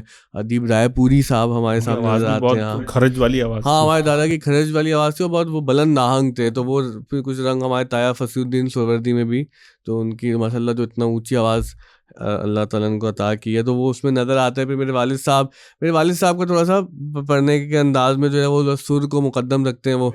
تو پھر میں بات کر رہا تھا ان کی, ادیب رائے پوری صاحب آتے ہیں ہمارے سامنے, قمر انجم صاحب آتے ہیں, اور بلکہ ان سب سے پہلے ہم ایک نام ضرور تذکرہ جن کا کرنا چاہیے, وہ بہزاد لکھنوی صاحب, کہ جنہوں نے ریڈیو پہ نعت پڑھنے کا رواج شروع کیا اور اس کو بہت پاپولرائز کیا. روز وہ نعت پڑھتے تھے, اور ان کی بڑی خوبصورت نعتیں ہیں کہ ہم مدینے سے اللہ کیوں آ گئے, قلب حیرا کی تسکی وہیں رہ گئی, دل وہیں رہ گیا جاں وہیں رہ گئی, خم اسی در پہ اپنی جبی رہ گئی. تو یہ جو پورا منظرنامہ رانا صاحب بنتا ہے آپ کے سامنے, پھر میں اپنی بنیادی جو سوال ہے اس کو دہراؤں کہ ایک وہ جو ادبی نعتیہ شعرا نظر آتے ہیں, اور ایک ہمیں عوامی انداز کے نظر آتے ہیں, کیونکہ یہ بہت پیچیدہ بحث ہے, اس میں ہم نہیں رہیں گے کیا رائٹ لیفٹ والی. لیکن ان دونوں ہی طبقات نے, جو کہ کہیں کہیں جیسے لگتا ہے نا کہ ایک ہی زون میں بھی نظر آتے ہیں, کہ ایک آدمی جو عوامی سطح پہ بہت پاپولر ہے وہ ادبی دنیا میں بھی اپنا مقام رکھتا ہے. ہاں کچھ خاص نام ضرور ہیں, جیسے کہ حفیظ طیب صاحب, کہ جن کا بہت ہی بڑا جو ہے وہ کنٹریبیوشن ہے. احمد ندیم قاسمی صاحب جب نعت کی طرف آئے تو انہوں نے بہت ہی مارکۃ الآراء کرام لکھے. تو یہ تو سارا منظرنامہ ہے مل جل کے ہمارا ادبی اور عوامی رنگ کو, کیونکہ کس طرح سے دیکھتے ہیں آپ اس کو؟ بھئی یہ دیکھیں نا, اب اس میں ہوا یہ کہ ظاہر ہے پھر وقت کے ساتھ ساتھ, جیسے میں نے آپ سے پہلے کہا کہ نعت خوانی ایک انسٹیٹیوشن کے طور پہ بھی ایک اسٹیبلش ہونا شروع ہوئی نا آہستہ آہستہ. اب جب وہ انسٹیٹیوشن کے طور پہ اسٹیبلش ہونا ہے تو ظاہر ہے یہ سوال ویسے مجھ سے زیادہ, آپ جو جسے کہتے ہیں نا کہ سوال کرنے والے کو جواب دینے والے سے زیادہ اس کا استحقاق ہے اس جواب دے, کیونکہ آپ نے پورا ٹرانزیشن خود دیکھا ہے. کیونکہ حضرت علامہ ریاض الدین سہروردی علیہ رحمہ اور آپ کا جو خاندان ہے, آپ لوگوں نے, یعنی حضرت کا تو ایک آپ کے خانوادے پہ تو ایک کریڈٹ یہ بھی ہے کہ پاکستان کا باقاعدہ جو نعت کالج ہے, پہلا نعت کالج 1980 میں قائم ہوا. اور مطلب اس سے یعنی ایک اس کے اندر پھر اب یہ آپ ہمیں بتائیں گے کہ اس کے اندر کلام کا انتخاب, طرزوں کا انتخاب, آواز, اور مطلب میں نے جو یہاں تک دیکھا کہ آپ کے یہاں کی محفل میں کہ مطلب ہم سمجھ رہے ہوتے ہیں کہ نعت خواہ نے بہت خوبصورت پڑھا ہے, لیکن اچانک پتہ چلتا ہے کہ نہیں, اس نے جو ہے وہ جو آواز کو یہ الٹ پھیر کی, یہ فنی کے لحاظ بھلے سے دیکھیں. یہی بات اصل میں نعت کے موضوع میں ایک بڑا پیچیدہ مسئلہ, پیچیدہ اس اعتبار سے کہ اس کو سمجھنا بہت مسئلہ ہے, کہ فنی اعتبار سے ہو سکتا ہے کہ چیزیں, کیونکہ مذہبی شاعری جو ہے وہ صرف فن نہیں ہے, بالکل محبت کا اظہار بھی ہے, وہ محبت کا اظہار بھی, اور اس کے پیچھے اس کے اوپر کچھ احکامات بھی لاگو ہوتے ہیں, اس کو کچھ حدود و قیود بھی متعین ہے, وہاں کچھ حفظ مراتب بھی ایسے ہیں, وہاں پہ شریعت اور شریعت دونوں کو ہی بالکل. تو وہ چیزیں بھی ہیں. تو یہ جو آپ بات کر رہے ہیں اس کو تو یہ جواب اب آپ دیں گے, لیکن میں صرف اس کو یہ عرض کر دوں کہ پھر وہ جب چیزیں بڑھتی گئیں, اب ظاہر ہے کہ پھر اچھا ایک ذوق شوق لوگوں میں عام پیدا ہوا, ایک جب نعت خوانی باقاعدہ ایک اس کے طور پہ وہ ہوئی, تو پھر بہت سے کہنے والے سامنے آئے, اور پھر ظاہر ہے کہ الٹیمیٹلی ہوتا یہی ہے کہ جب کوئی صنف کے طور پہ چیز یا کوئی فن کے طور پہ چیز آ جائے تو اس کے کچھ تقاضے وہ ہوتے ہیں جو کہ فنی ہیں. مطلب ہم جو جن شعراء کے ہم نے نام لیے ان میں سے اکثر جو جن کو ہم نعت گو شاعر کے نام سے جانتے ہیں, تو ان کے کلام کو ہم کوئی یہ نہیں کہہ رہے کہ اس میں آپ دیکھیں گے کہ وہ شعری قدرت رکھتے تھے کہنے کی, اور انہوں نے بہت اچھے کلام کہے. ظاہر انہوں نے ایک موضوع تک اپنے آپ کو محدود رکھا, اور اس میں پھر آہستہ آہستہ کیونکہ جب وہ فن کی حیثیت اختیار کر دی جاتی ہے کوئی چیز, اور جب وہ عوام تک جانی ہوتی ہے اس کو, تو وہاں ان تقاضوں کو بھی کہیں نہ کہیں پیش نظر رکھنا پڑتا ہے کہ لوگ اب کیا سن رہے ہیں اور کیا سمجھ رہے ہیں. وہ جو کیا میر کا جو ایک شعر ہے کہ گو میرے اشعار ہیں, شعر میرے ہیں گو خواص پسند, پر مجھے گفتگو عوام سے ہے. تو وہ اب وہ عوام سے بھی تو آپ نے اس کو انگیج کرنا ہے نا, تو اس وجہ سے وہ تبدیلیاں کچھ آتی رہیں, یہ ضرور ہے. لیکن ظاہر ہے کہ اب اس میں بعض تبدیلیاں ایسی تھیں جو کہ اس ایک نیچرلی اس بہاؤ میں آئیں, لیکن بعض جگہوں پہ آپ کو پتہ ہی ہے کہ کلام کے جو معاملے ہیں اس میں اب یہ آپ اصل میں دیکھیں یہاں پر بات جو ہم بات کر رہے تھے نا, نعت ایک موضوع ہے, تو اس سے میں نے دیکھا کہ ہمارے دادا علامہ ریاض الدین سہروردی کی زندگی کو نا, ان کے نعت ایک تحریک تھی. بالکل. تو تحریک ایسی تھی کہ جو زندگی کے ہر شعبے میں وہ اس کی کوئی ریلیونس انہوں نے پیدا کی, اور کیونکہ موجود ہے اس ریلیونس کا اظہار کیا یا اس ریلیونس سے آشنائی ہوئی. مجھے ان کے وہ کچھ اشعار اچانک سے یاد آئے کہ دل کی شگفتگی ہے نعت, روح کی تازگی ہے نعت, غازۂ بندگی ہے نعت, عشق کی چاشنی ہے نعت, بن گیا جس کا مشغلہ نعت حبیب ذوالجلال, اس کے دل و نگاہ کی ہو گئی روشنی ہے نعت, ہے یہی تو ہے یہی نور سہر ورد, ہے یہی طور نقش بند, باغ و بہار چشتیاں راحت قادری ہے نعت. تو اس طرح سے نا مطلب ان کے ہاں ہمیں پوری ایک نا نعت تحریک کے طور پر نظر آتی ہے, نہ صرف ان کی شاعری میں بلکہ ان کے عملی زندگی میں. کیونکہ ہمارے ہاں بغدادی مسجد میں دادا جب تک حیات رہے تو جیسے لگتا تھا کہ روز ہی محفل نعت ہوتی ہے, اور پھر ان کا وہ کہنا بار بار کہ بھائی کہ نعت کو صرف آپ وہ آرٹ فارم یا اس کو شعری صنف تک محدود نہ رکھیں, بلکہ نثر اور خطابت, آپ کا عمل, آپ کا کردار, یہ سب کچھ ہی نعت کا اظہار ہے. تو ان کے ہاں میں نے یہ دیکھا, چونکہ میں نے کلیات بھی مرتب کی, کہ وہ جو نعت کا معاملہ ہے نا وہ تحریک کی طرح لوگوں کی عملی زندگی میں شامل کروانا. مثلاً وہ جو اب بات ہم کر رہے تھے کہ محفل نعت کی جو کثرت تھی, کہ کوئی کسی پریشانی کے لیے آتا تھا تو کہتے تھے بھائی تم دعا کرو اللہ سے کہ کام ہو جائے, تو نعت کی محفل, میلاد کی محفل کروانا, اور وہ اس میں بڑی سادگی سی ہوتی تھی. مجھے یہاں پہ بتایا ہمارے والد صاحب نے کہ وہ ایک مرتبہ ایک فیملی آئی, ان کے گھر جو بھی مسئلہ تھا وہ حل ہو گیا, تو وہ بہت پریشانی میں آ گئے کہ اب نا ایک اور نئی پریشانی ہو گئی کہ ہم میلاد کیسے کروائیں, ہمارے پاس تو وہ اسباب اور وسائل ہی نہیں ہیں. تو کہتے دادا نے کہا نہیں آپ وہ میلاد کروائیں, چند لوگوں کو بلا کے جو اس کے اندر شیرینی وغیرہ تقسیم کرنی وہ ہم ساتھ ہی لے کے آئیں گے آپ کے پاس. تو یہ جو ساتھ, بلکہ وہ بھی تو ایک آپ جو ہم نے آپ سے بھی سنا کہ محفل کا ایک تصور تو نا کہ محفل کا مطلب یہ کہ اب جناب اسٹیج بنے گا اور پیچھے ایک بیک ڈراپ آئے گا اور روشنی اور کمکمے آئیں گے. آپ وہ بتائیے جو ایک صاحب آ گئے تھے غالباً, وہ ہمارے دادا کے پاس آئے تو وہ 3 ہٹی آگے جو یہاں پر جو اس کو انگریزی میں شینٹی ٹاؤن کہتے ہیں, اردو میں پولیٹیکلی کریکٹ کیا لفظ ہے مجھے پتہ نہیں ہے, مطلب ایک غریب آبادی ہے وہ. تو وہاں پر وہ ایک صاحب ان کو لے گئے کہ یہاں پر ایک محفل میلاد کا ہم نے انعقاد کیا ہے تو آپ چلیں ہمارے ساتھ. تو دادا جب وہاں پہ گئے تو ایک جھونپڑی تھی, مطلب وہ محاورتاً نہیں حقیقتاً جیسے تنکوں سے اور جو جس طرح جھونپڑی بنتی ہے, تو وہ اس میں بیٹھ گئے. وہ کہا کہ بھائی لوگ کہاں ہیں جنہوں نے محفل میں آنا ہے. کہا بس میں ہوں, تو مجھے خواہش تھی کہ میں رسول اللہ صلی اللہ علیہ وسلم کا میلاد کروں, تو میں آپ کو لے کے آ گیا. تو وہاں پر 1 گھنٹہ دادا نے کوئی درس و نصیحت اور اسی اہتمام سے پڑھی, اور پھر نعتیں بھی پڑھی. تو پھر جب وہ کوئی ایک آدھ صاحب اور جب انہیں دیکھا تو کچھ لوگ وہاں پہ جمع بھی ہو گئے کچھ آواز سے. تو یہ تھا نا ایک جذبہ کہ جہاں پر رسول اللہ صلی اللہ علیہ وسلم کی محبت کو عام کرنا, جیسے نا ایک وہ ایک مشن کی حیثیت اختیار کر گیا تھا. تو نعت خوانی سے فائدے بہت سارے یقیناً ہیں. مطلب بچوں کی زبان درست ہوتے ہوئے دیکھی, مطلب میں خود دیکھوں اگر میں یاد کروں بچپن کے اپنے, تو میں تو اسکول نہیں گیا بچپن میں سے, 8ویں جماعت تک ہم گھر میں ہی ہوتے تھے یا کچھ عرصہ حفظ کیا تو مدرسے میں تھے.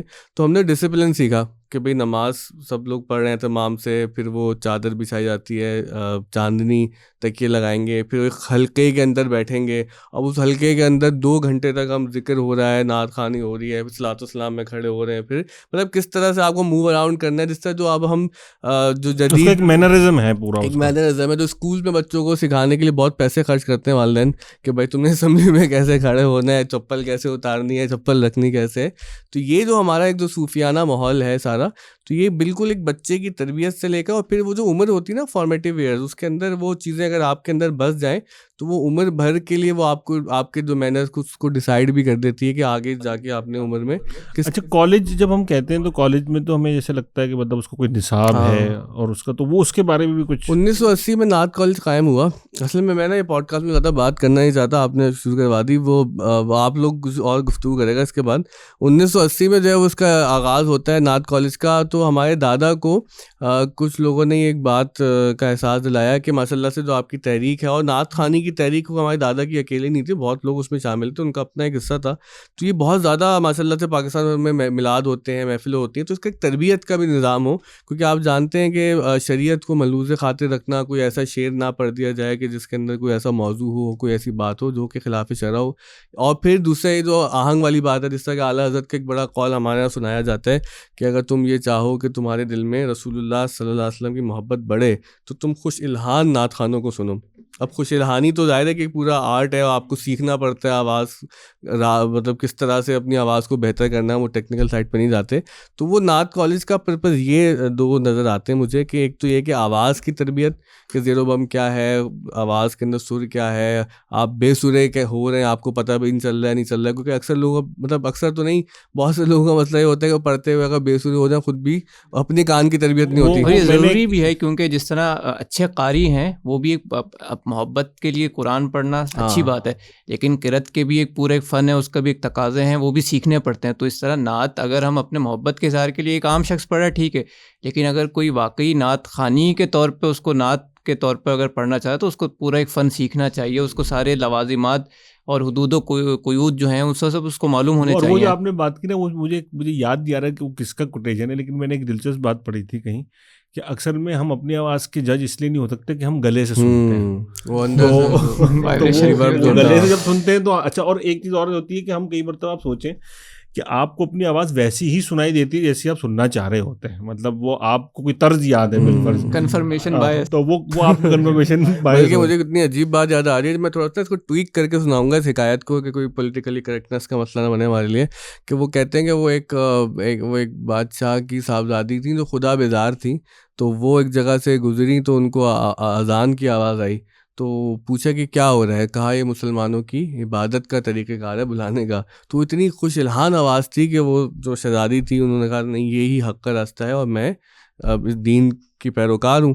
اب وہ بادشاہ اور جو ان کے رفقا تھے وہ بہت پریشان ہوئے کہ اب کس طرح سے ان کو جو ہے وہ back to the square one کریں، اپنے عقیدے پہ واپس لے کے آئیں.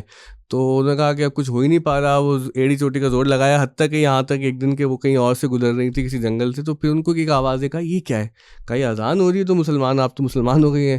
کہا نہیں یہ کیسی آواز ہے، یہ تو اذان نہیں ہو سکتی، کیونکہ وہ بہت ہی کوئی بے سری کرف سی آواز تھی کہ جو طبیعت پہ جو ہے وہ برے اثرات چھوڑ رہی تھی. تو وہ پھر وہ مرتد ہو گئی. مطلب یہ ایک حکایت ہے سمجھانے کے لیے کہ آواز اور جو آپ کے اسٹیٹکس ہیں. مثنوی میں، ہاں یہ مثنوی میں نے اس لیے وہ کوٹ نہیں کیا تھا کہ وہ کچھ اور چلے بال. وہ آپ کے نا ایک آخری بات، ایک میں صرف ایک چیز آپ سے، تو یعنی اس میں جو آواز کی تربیت ہے تو باقاعدہ اس میں جو راگوں کی تقسیم وغیرہ وہ بھی اتنا نہیں جاتے آگے، وہ خود لوگ سیکھ لیتے ہیں. ہمارے شہاب بھائی وہ ان کی آپ کو آخر میں نعت بھی سنائیں گے انشاءاللہ. وہ ماشاءاللہ بہت ہی پکے آدمی، اگر وہ شہر میں آج ہوتے تو اس پوڈ کاسٹ کا حصہ ہوتے، وہ شہر سے باہر ہیں، تو وہ بہت فن کو جانتے ہیں، راگوں کی تقسیم اور ترتیب اور ان کے راگوں کی آمیزش بھی کیا چیز ہوتی ہے وغیرہ وغیرہ. ہمارے یہاں نعت کالج میں جو سکھایا جاتا ہے نا، وہ ہمارے جو دادا کا جو فلسفہ تھا اور جس کو ہمارے والد صاحب نے، چونکہ یہ نعت کالج کی ذمہ داری ان کے پاس ہی رہی ہے، تو ایک بات بہت کہی جاتی ہے ہمارے یہاں، ہمارے والد صاحب یہ کہتے ہیں کہ نعت پہ فن کو مقدم نہ کرو.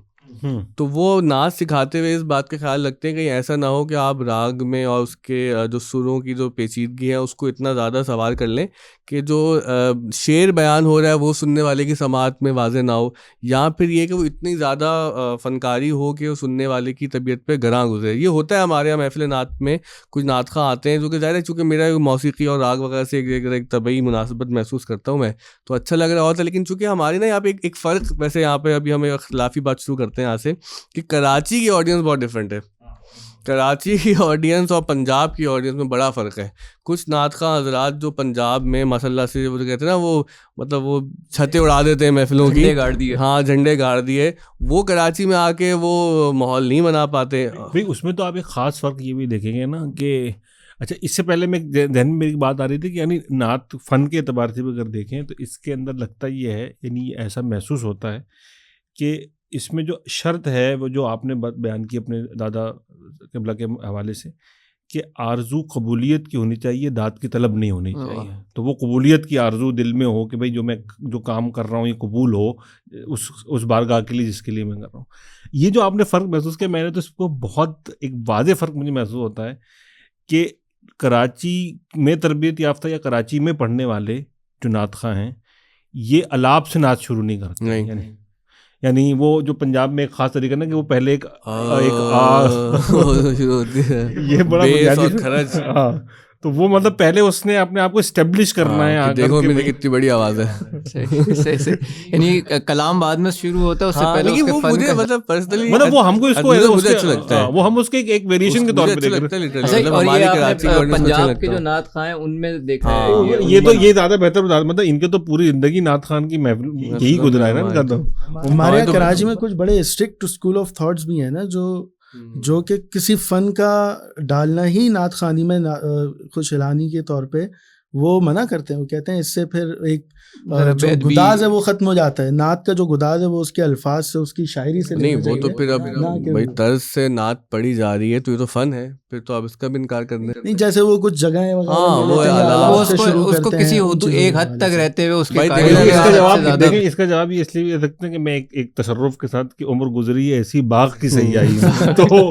انہوں نے تو یہ پورا جو نعت خوانی کا ٹرانزیشن ہے یہ ہم نے ان کے ہاں دائرے کے جو محافل ہم نے دیکھی ہیں, اور ہم اور بھی جہاں بھی دیکھا ہے, تو یہ فرق آپ کو نظر آئے گا. اور یہ جیسے وقاص نے کہا یہ بالکل ٹھیک ہے کہ اس میں بھی اسکول آف تھاٹ ہے نا بھائی, مطلب بعض لوگ ہیں جو سمجھتے ہیں کہ بات اس طرح شروع کی جائے, ٹھیک ہے, یعنی جیسے بعض لوگ جو ہے وہ پہلے کوئی ربائی پڑھیں گے اور اس کے بعد پھر اصل نعت. وہ ہمارے تاید ہے بہت مشہور, ان کا ایک اسٹائل ابھی بھی ہے, وہ مجھے بچپن کی یاد آ رہی ہے اس لیے میں اس ماضی کی بات کر رہا ہوں, کہ وہ شروع کرتے تھے تیرے ٹکڑوں پہ پلے بالکل کر پہ ڈالو, وہ اتنی ان کی بلند آواز, تو وہ بالکل نا ایسا لگتا تھا کہ پورے محفل کا رنگ ہی بدل جاتا تھا, وہ خاموشی ہو جاتی تھی, سناٹا. تو وہ ایک ان کا ایک خاص انداز تھا. لیکن اب اس میں نا اس بحث بہت پیچیدہ ہے, اس سے ہم نکل جائیں اور آگے چلے جائیں بہتر ہے, ورنہ تو اتنی چیزیں ہیں کہ وہ رسول اللہ صلی اللہ علیہ وسلم کو مخاطب کرنے کے لیے تم اور آپ اور تو پہ اتنا جھگڑا, وہ ایک صاحب نے کتاب بھی لکھ ڈالی اس پر, اور پھر وہ ایک صاحب نے شاعری کی کتاب لکھی جس کا نام آپ صلی اللہ علیہ وسلم ہے, وہ بتانے کے لیے کہ میں نے پوری اس میں آپ کا لفظ استعمال کیا, گو کہ آپ جواب بہتر دے سکتے ہیں کہ بھائی یہ تو فارسی والا تو ہے, یہ تو اردو والا تو نہیں ہے. تو پیچیدگی تو بہت زیادہ ہے. اگر ہم تھوڑا سا نعت خوانوں کے جو پڑھت کی طرف آئیں, کیونکہ یہ وقاص بڑے اچھے نعت خواں ہیں, تو آپ لوگوں کو جو نعت خواں پسند ہیں وہ کون کون سے ہیں؟ اچھا, اس میں تو ایک تبدیلی اور بھی آئی نا, ہم جو بہت گھر کی سطح پہ جو نعت خوانی تھی اس میں اگر کہیں سے اسپیکر مل جاتا تھا تو ماشاءاللہ اس کی آواز سے بہتر تو اندر آواز, وہ بہت عجیب و غریب, وہ ویسے اسپیکر وہ آواز خراب کرنے کے لیے جادو ہوتا والا اسپیکر, اس کو کہتے تھے نا کہ اسپیکر کا ترجمہ ہے اعلیٰ مکبر صوت. وہ آواز وہ اعلیٰ قریب صوت تھا, اس کو ایسے آپ بھوپو بھی کہہ سکتے تھے پیار سے. اب لیکن اس کے بعد ہم نے دیکھا کہ یہ کراچی سے ہی خالی شروع ہوا کہ ایکو سسٹم جو آنا شروع ہوا, یہ ایک پھر آپ بہت خطرناک طرف گفتگو لے وہ ایک الگ بحث ابھی جائیں گے. آپ کے سوال کا اگر جواب دوں تو بچپن میں جو مجھے نعت خواں بہت پسند رہے تو اس میں اویس رضا قادری سر فہرست تھے. کم عمر ہے آپ کا بچپن بہت, تو یہ میرا تو وہ اویس رضا قادری اور اس کے بعد طاہر قادری, یہ دو مشہور نعت خواں تھے جو مجھے اس زمانے کے اندر. بچپن ابھی بھی جاری ہے.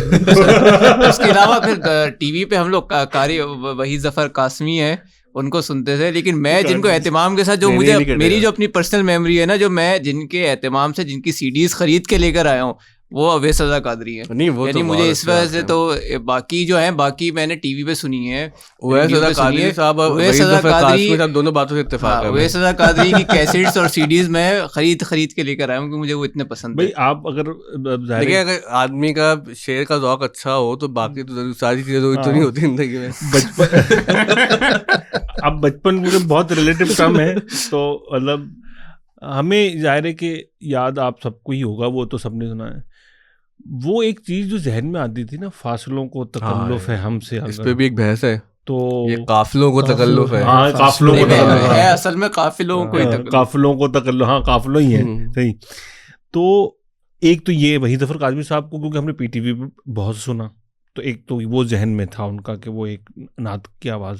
خورشید صاحب کی جو آواز تھی, خورشید احمد صاحب کی آواز, خاص طور پہ وہ یہ سب تمہارا کرم ہے آقا, اور خاص طور پہ میلاد کے حوالے سے تو جو ان کی وہ تھی, وہ نعت تھی کہ آمنہ بی بی کے گلشن, وہ نہیں وہ کون سی نعت ہے جو بہت نعت میلاد کے حوالے سے پڑھی جاتی ہے یار, جو خورشید صاحب کی بہت مشہور نعت ہے, بہت مشہور نعت ہے ان کی, تو جشن آمد رسول اللہ ہی اللہ, بی بی آمنہ کے پھول اللہ. اچھا وہ ان کی آواز میں اچھا ہمیں تو بعد میں فن تو ہمیں کوئی ابھی بھی نہیں آتا, لیکن وہ ایک عجیب ان کے اندر ایک مٹھاس. اچھا وہ تو ایک تو یہ کہ ماشاء اللہ ان کی عقیدت محبت پھر سیکھے ہوئے تھے ان کے بھی. اچھا ایک بہت بڑی نعمت یہ کہ ان کے صاحبزادے بڑے اچھے نعت خواں ہیں, حسان خورشید بہت اچھا پڑھتے ہیں, اور ان کو سن کے ان کے والد کی یاد آتی ہے. اور اسی طرح ان کے بھائی شفیق احمد صاحب بہت اچھے نعت خواں ہیں, بہت ساتھ ہیں. پھر صدیق اسماعیل کی آواز, اچھا وہ تو بالکل ہی الگ آواز تھی ہمارے لیے. میں تو حیران ہوتا تھا کیونکہ اچھا وہ گھروں میں ایک ظاہر آپ کو بتاؤ ان کا ایک کلام ایسا تھا, ایسا ہے بلکہ, کہ وہ ہر جیسے کوئی بڑی رات آ رہی ہے تو اس کے لیے وہ نوری مقصود نوری محفل پہ چادر چادر تنی اور وہ ان کا اچھا وہ جو وہ پڑھتے ہیں بس وہی پڑھتے ہیں. مطلب ابھی چند دنوں پہلے ایک محفل میں ان سے ملاقات ہوئی, انشاءاللہ ان کو پوڈ کاسٹ میں صدیق اسماعیل صاحب ہمارے جلدی آئیں گے. تو وہ اور ان کا جو ایک کلام جو مجھے جو پرسنلی وہ بہت زیادہ پسند ہے نا, تو اقبال عظیم صاحب نے لکھا ہے مدینے کا سفر ہے اور میں نمدید نم. اقبال صاحب کو تو انہوں نے پڑھا بھی بہت ہے, وہ جو آنکھوں والا کلام ہے ان کا پوری, اس میں بھی وہ شعر ہے نا, وہ بصارت کھو گئی لیکن بصیرت تو سلامت ہے, مدینہ ہم نے دیکھا ہے مگر نادیدہ نادیدہ. اور اقبال صاحب کے ہاں آپ کو پتا ہے کہ وہ بصارت کی اس کی وجہ سے وہ بار بار اس کا تذکرہ ان کے ہاں بہت زیادہ ملتا ہے. بلکہ آپ نے جو بات کی نا وہ قافلوں کا تکلف ہے, یہ بھی اقبال صاحب کا کلام ہے. اور یہ اصل میں اس پہ بحث ایک مجھے ایک معتبر آدمی انہوں نے مجھے کہا تم بہت زیادہ اس پر, میں نے لکھا بھی تھا آرٹیکل وغیرہ, ان کے اپنے دلائل تھے, لیکن مجھے بات یہ سمجھ آتی ہے کہ فاصلوں کو تکلف تو ہو نہیں سکتا, تو قافلوں کو تکلف ہوتا ہے. اور قافلوں کو تکلف اس لیے ہوتا تھا اقبال عظیم صاحب سے کہ وہ ان کی بینائی نہیں تھی, تو اس وجہ سے لوگ تکلف کرتے تھے کہ یار ان کو لے کے جائیں گے تو وہ کس طرح سے رستہ کٹے گا, سفر ہوگا. تو انہوں نے لکھا کہ قافلوں کو تکلف ہے ہم سے اگر, ہم بھی بے بس نہیں بے سہارا نہیں, خود انہی کو پکاریں گے ہم دور سے, راستے میں اگر پاؤں تھک جائیں گے. یہ بہت ہی پھر اچھا منظور قونین صاحب, اور ان کی آواز تو ہم مطلب اب بھی جب ان کی آواز سنتے ہیں تو سمجھ میں نہیں آتی. مجھے تو ابھی بھی ان کی آواز میں گونجنا شروع ہو گئی ہے. مطلب وہ ایسا لگتا ہے کہ وہ آواز آپ سنتے نہیں ہیں, بلکہ وہ آواز آپ کو چاروں طرف سے اپنے احاطے میں لے لیتی ہے, اور پھر آپ اس کو سن رہے ہوتے ہیں. سبحان اللہ. پھر ان کے بیٹے بہت سے نعت خواں ہیں, سلمان قونین, ان کے شاگرد بھی, ان کے شاگرد ابھی مسعود صاحب کی کیا بات ہے, بہت مطلب ہمارے بہت, میرے تو بہت ہی پسندیدہ نعت خواں ہیں وہ. پھر جو اسی روایت کے جو لوگ ہیں اس میں ظہوری صاحب کا آپ نے تذکرہ فرمایا, ایک اور نعت خواں ہیں اعظم صاحب, اعظم چشتی صاحب, ان کے صاحبزادے بھی ہمارے آ چکے ہیں اعظم چشتی صاحب کے. اور اعظم چشتی صاحب کی آواز بھی مطلب وہ ایک ایسی آواز ہے, مطلب بالکل جسے کہتے ہیں نا, وہ ایک بالکل اس کے اندر کہیں ایسا آپ کو ایسا کہیں لگے گا کہ ایسا لگتا ہے کہ آواز شروع سے آخر تک بس ایک ہی سلسلہ ہے جو کہ چلا جا رہا ہے. ان کا وہ جو کلام ہے نا وہ اتنا مجھے پسند ہے, ایسا کوئی محبوب نہ ہوگا نہ کہیں ہے, بیٹھا ہے چٹائی پہ مگر عرش نشیں ہے, اللہ اکبر. اور یہ ہم نے نام لیے ان لوگوں کے کہ جن کی آوازیں بہت بلند, مطلب ان میں ایک آہنگ ہے, ان میں ایک بیس ہے, کھرج ہے, اور ان میں اتار چڑھاؤ, سر کا احساس, اور پورا وہ ابھی وہ ایک لفظی مائک پر آگے بولتے, مطلب ایک مصرع ہی پڑھتے تھے تو محفل جو ہے وہ ہو جاتی تھی.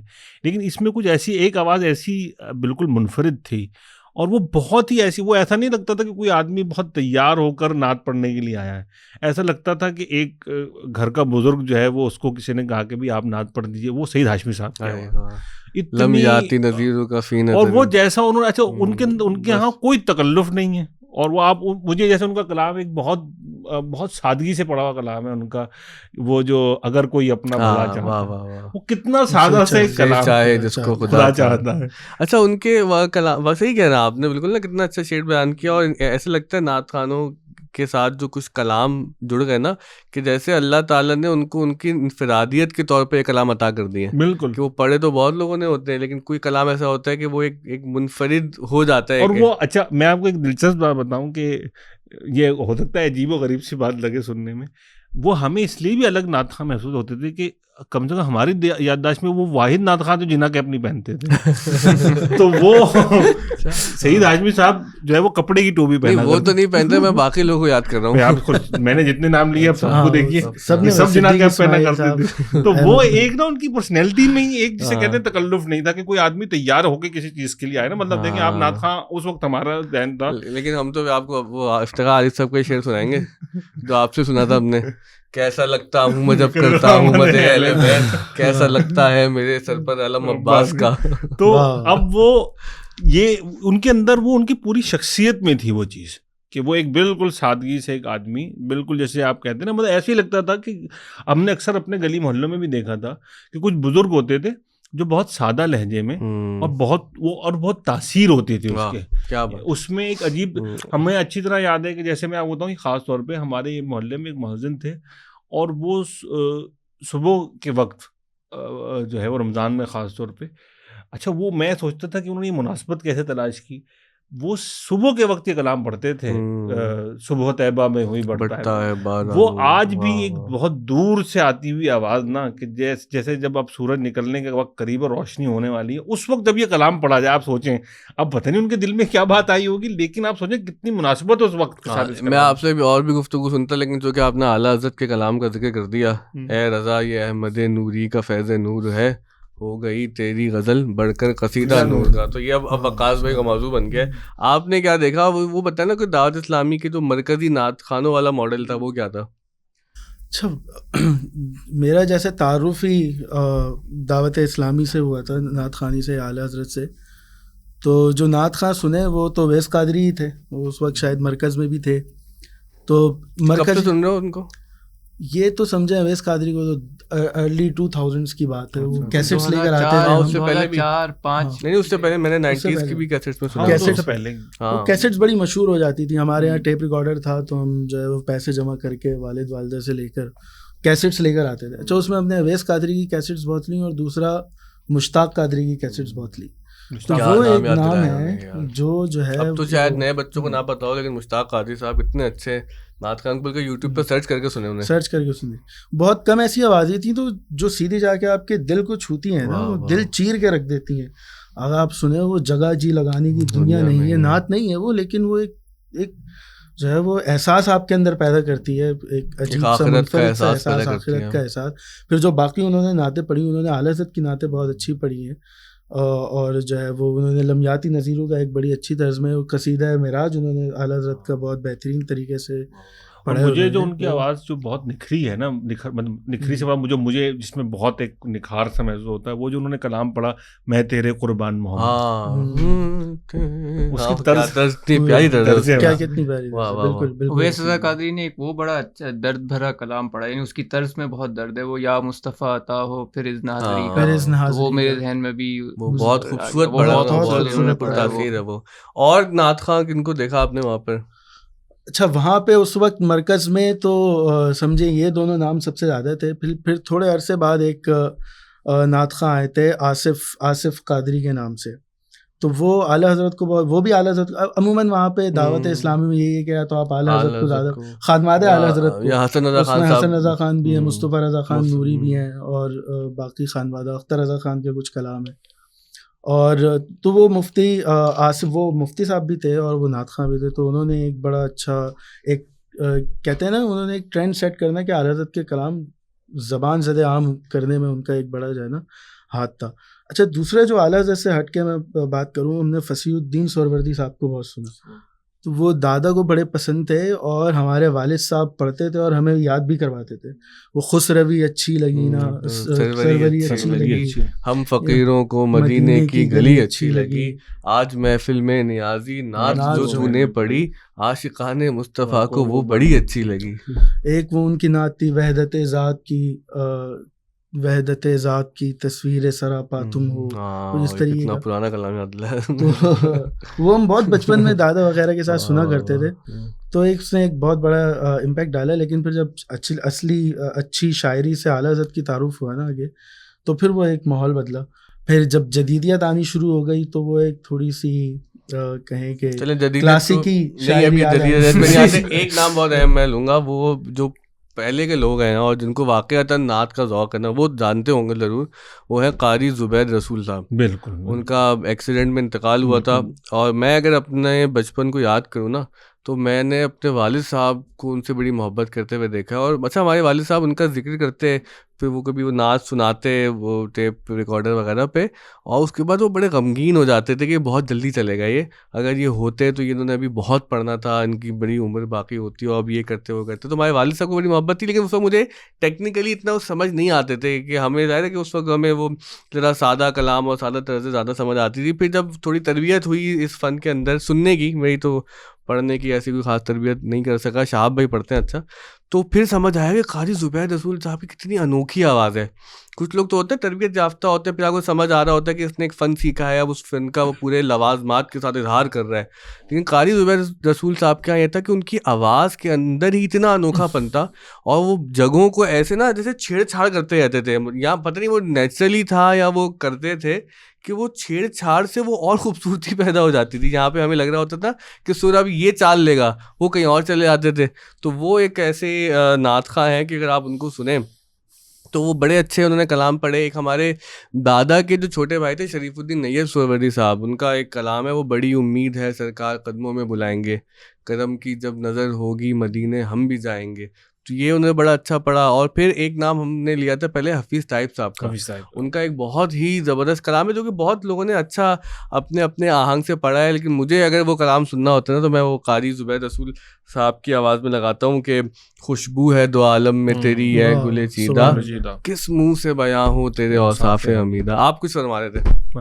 میں اس میں یہ کہہ رہا تھا کہ یہ ہمارے ہاں جو دار اسلامی کی نعت خوانوں کا آپ نے تذکرہ کیا, اس کے ساتھ ایک لگتا ہے کہ آپ کو پھر ایک اسلوب بھی نعت خوانی کا نیا پیدا ہوا اس کے, مطلب وہ جدیدیت تک آپ بھی آ گئے. چلیں صحیح. اور اس میں خیر ایک نام جو مجھے کیونکہ اپنا ظاہر یاد کر رہے ہیں, ایک بہت ہی ڈفرینٹ آواز تھی اس میں شکیل قادری. ہاں وہ بہت ہی الگ آواز تھی, مطلب انہوں نے پڑھا تو مجھے نہیں معلوم کتنا, لیکن وہ ان کے ایک خاص کلام وہ بہت پڑھتے تھے. وہ نا وہ مجھے یاد نہیں آ رہا وہ کلام تھا, لیکن وہ ایک خاص وہ ایک انہوں نے وہ بھی پڑھی تھی, میں کوئل میرا باغ مدینہ سے وہ صلی علی میری کو. اچھا اس میں ہم پرانے لوگوں کی بات کر رہے تھے, آپ نے وہ جنا کیب سے مجھے یاد آ گیا ایک اور صاحب بھی تو تھے, وہ میمن صاحب, یوسف میمن صاحب, ان کو کیسے بول سکتے ہیں. یوسف میمن کا بھی بالکل ہی الگ انداز تھا بھائی, مطلب پانچواں شعر جو پڑھتے تھے شعر پڑھوں گا اور چھٹا چھوڑ رہا ہوں اور مقطع پڑھ دوں گا.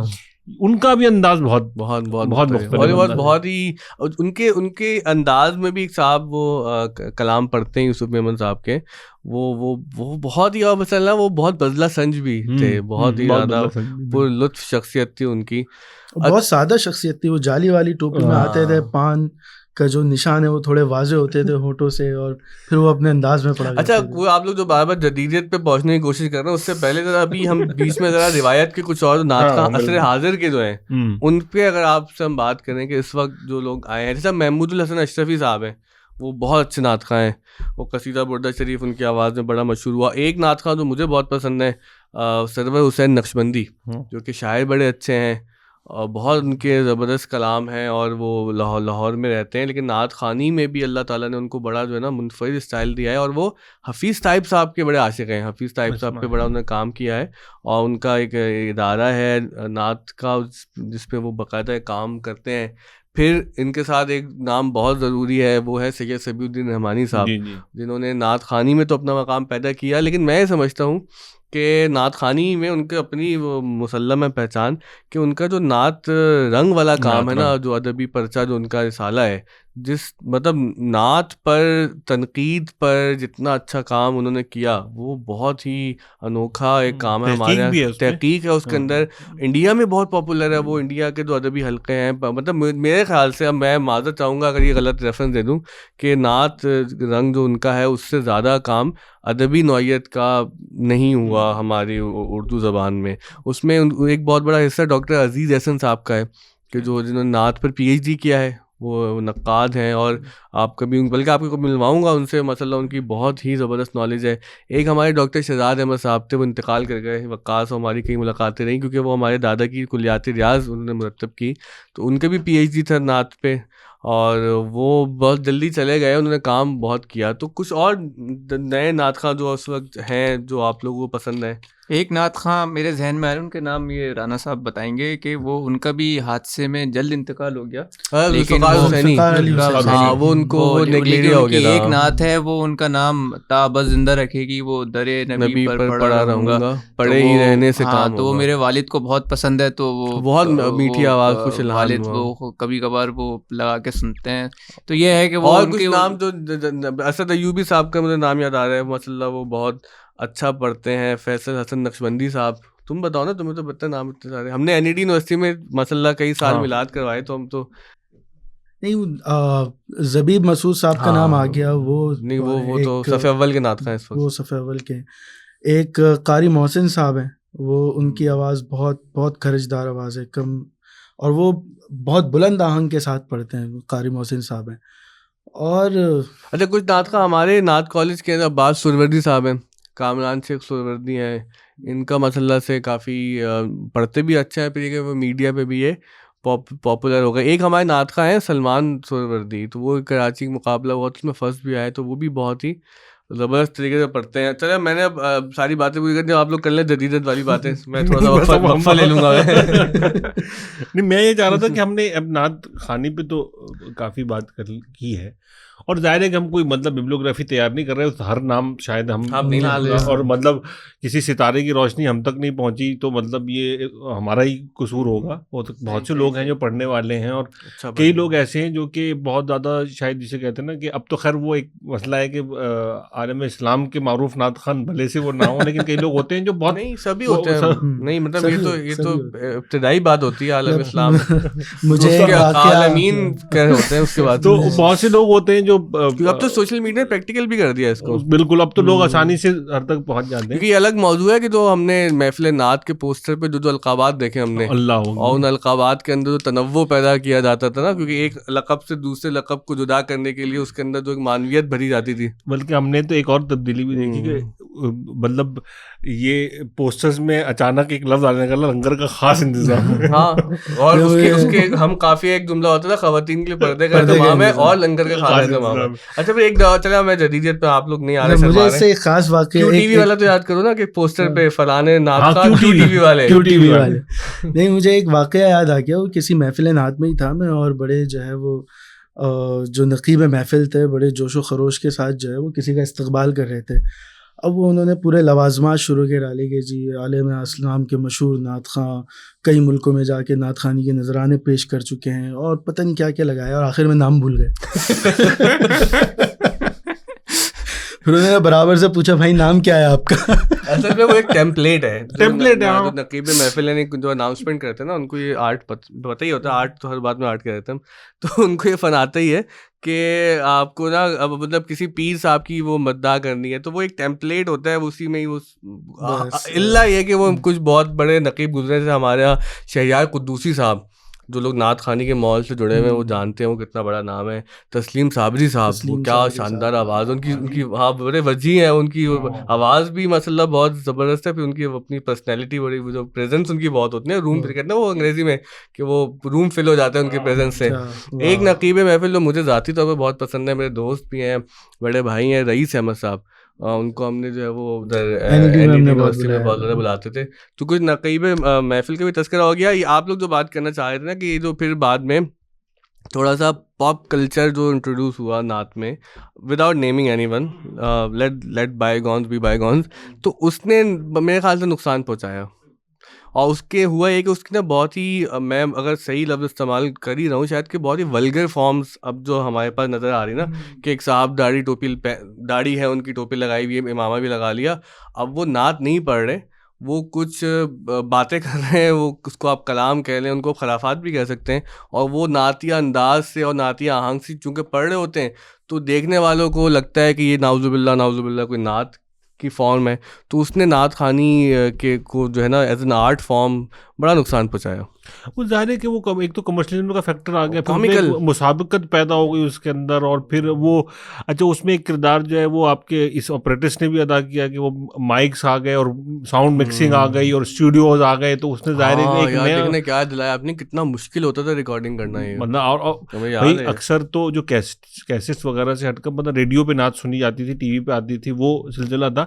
میں یہ چاہ رہا تھا کہ ہم اب یہ تو بحث ہم نے بہت اس کو کافی کر لیا، ہمارے ہاں تو ایک نعت خوانی کی روایت ہے. آپ ہم ترکی جو ہے، اور ترکی اور مصر وغیرہ والا کے جو علاقے ہیں، ہم دیکھتے ہیں وہاں بھی ایک کلچر ہے، مطلب ان کے کلچر میں بھی جیسے رمضان میں یا میلاد کے موقع پر وہ قندیل وغیرہ وہ فانوس وغیرہ جلاتے ہیں. تو اس حوالے سے کچھ ان کی جو شعر سے بھی اور ان کی ہسٹری سے بھی جو پتہ چلتا ہے، اس کے بارے میں کچھ حسان اگر بات کریں. آپ کو ایک دلچسپ بات بتاؤں کہ یہ جو ترکی زبان ہے، اس میں عید میلاد کا نام ہی مولود قندیلی ہے. وہ یعنی کہ اس کو کہہ لیں کہ میلاد کا چراغ، میلاد کی قندیل. وہ کیونکہ وہ نام اس وجہ سے پڑا ہے کیونکہ جب یہ میلاد ہوتا تھا تو وہ یہ ابھی کی پرانی روایت چلتی آ رہی ہے کہ مسجدوں میں نا قنادیل روشن کی جاتی تھی، تو وہ زبانوں پہ نام ہی پڑ گیا مولود قندیل، یعنی کہ مولود کی قندیل کے نام سے یہ جو جشن ہے یہ یاد کیا جاتا ہے.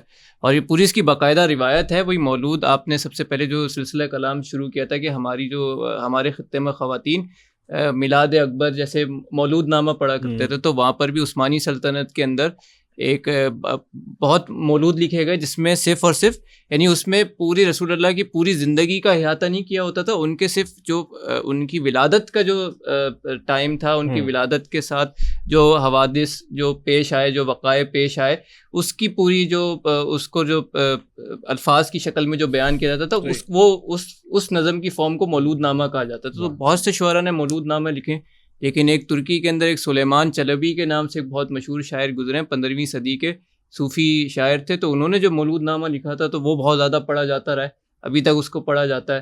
تو اس میں یہ ہے کہ جب مساجد میں 12 ربیع الاول میں وہ مرد حضرات جمع ہوتے ہیں اور اس میں مولود پڑھنے والے ہوتے ہیں، اور وہ اسی طرح وہ کلام پڑھتے ہیں مولود کا.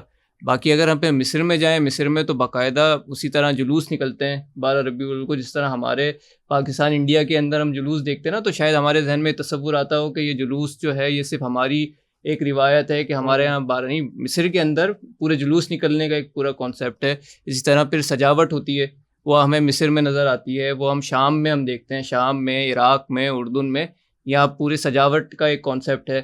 اس طرح کی جو سجاوٹ ہے ہمیں الجزائر اور مراکش میں بھی نظر آتی ہے کہ وہاں پر بھی جو وہ میلاد کی جو تمام روایت ہیں اس کے اندر وہ گلیاں سجانا اور پوری رونق ہونا، یہ سب چیزیں موجود ہیں.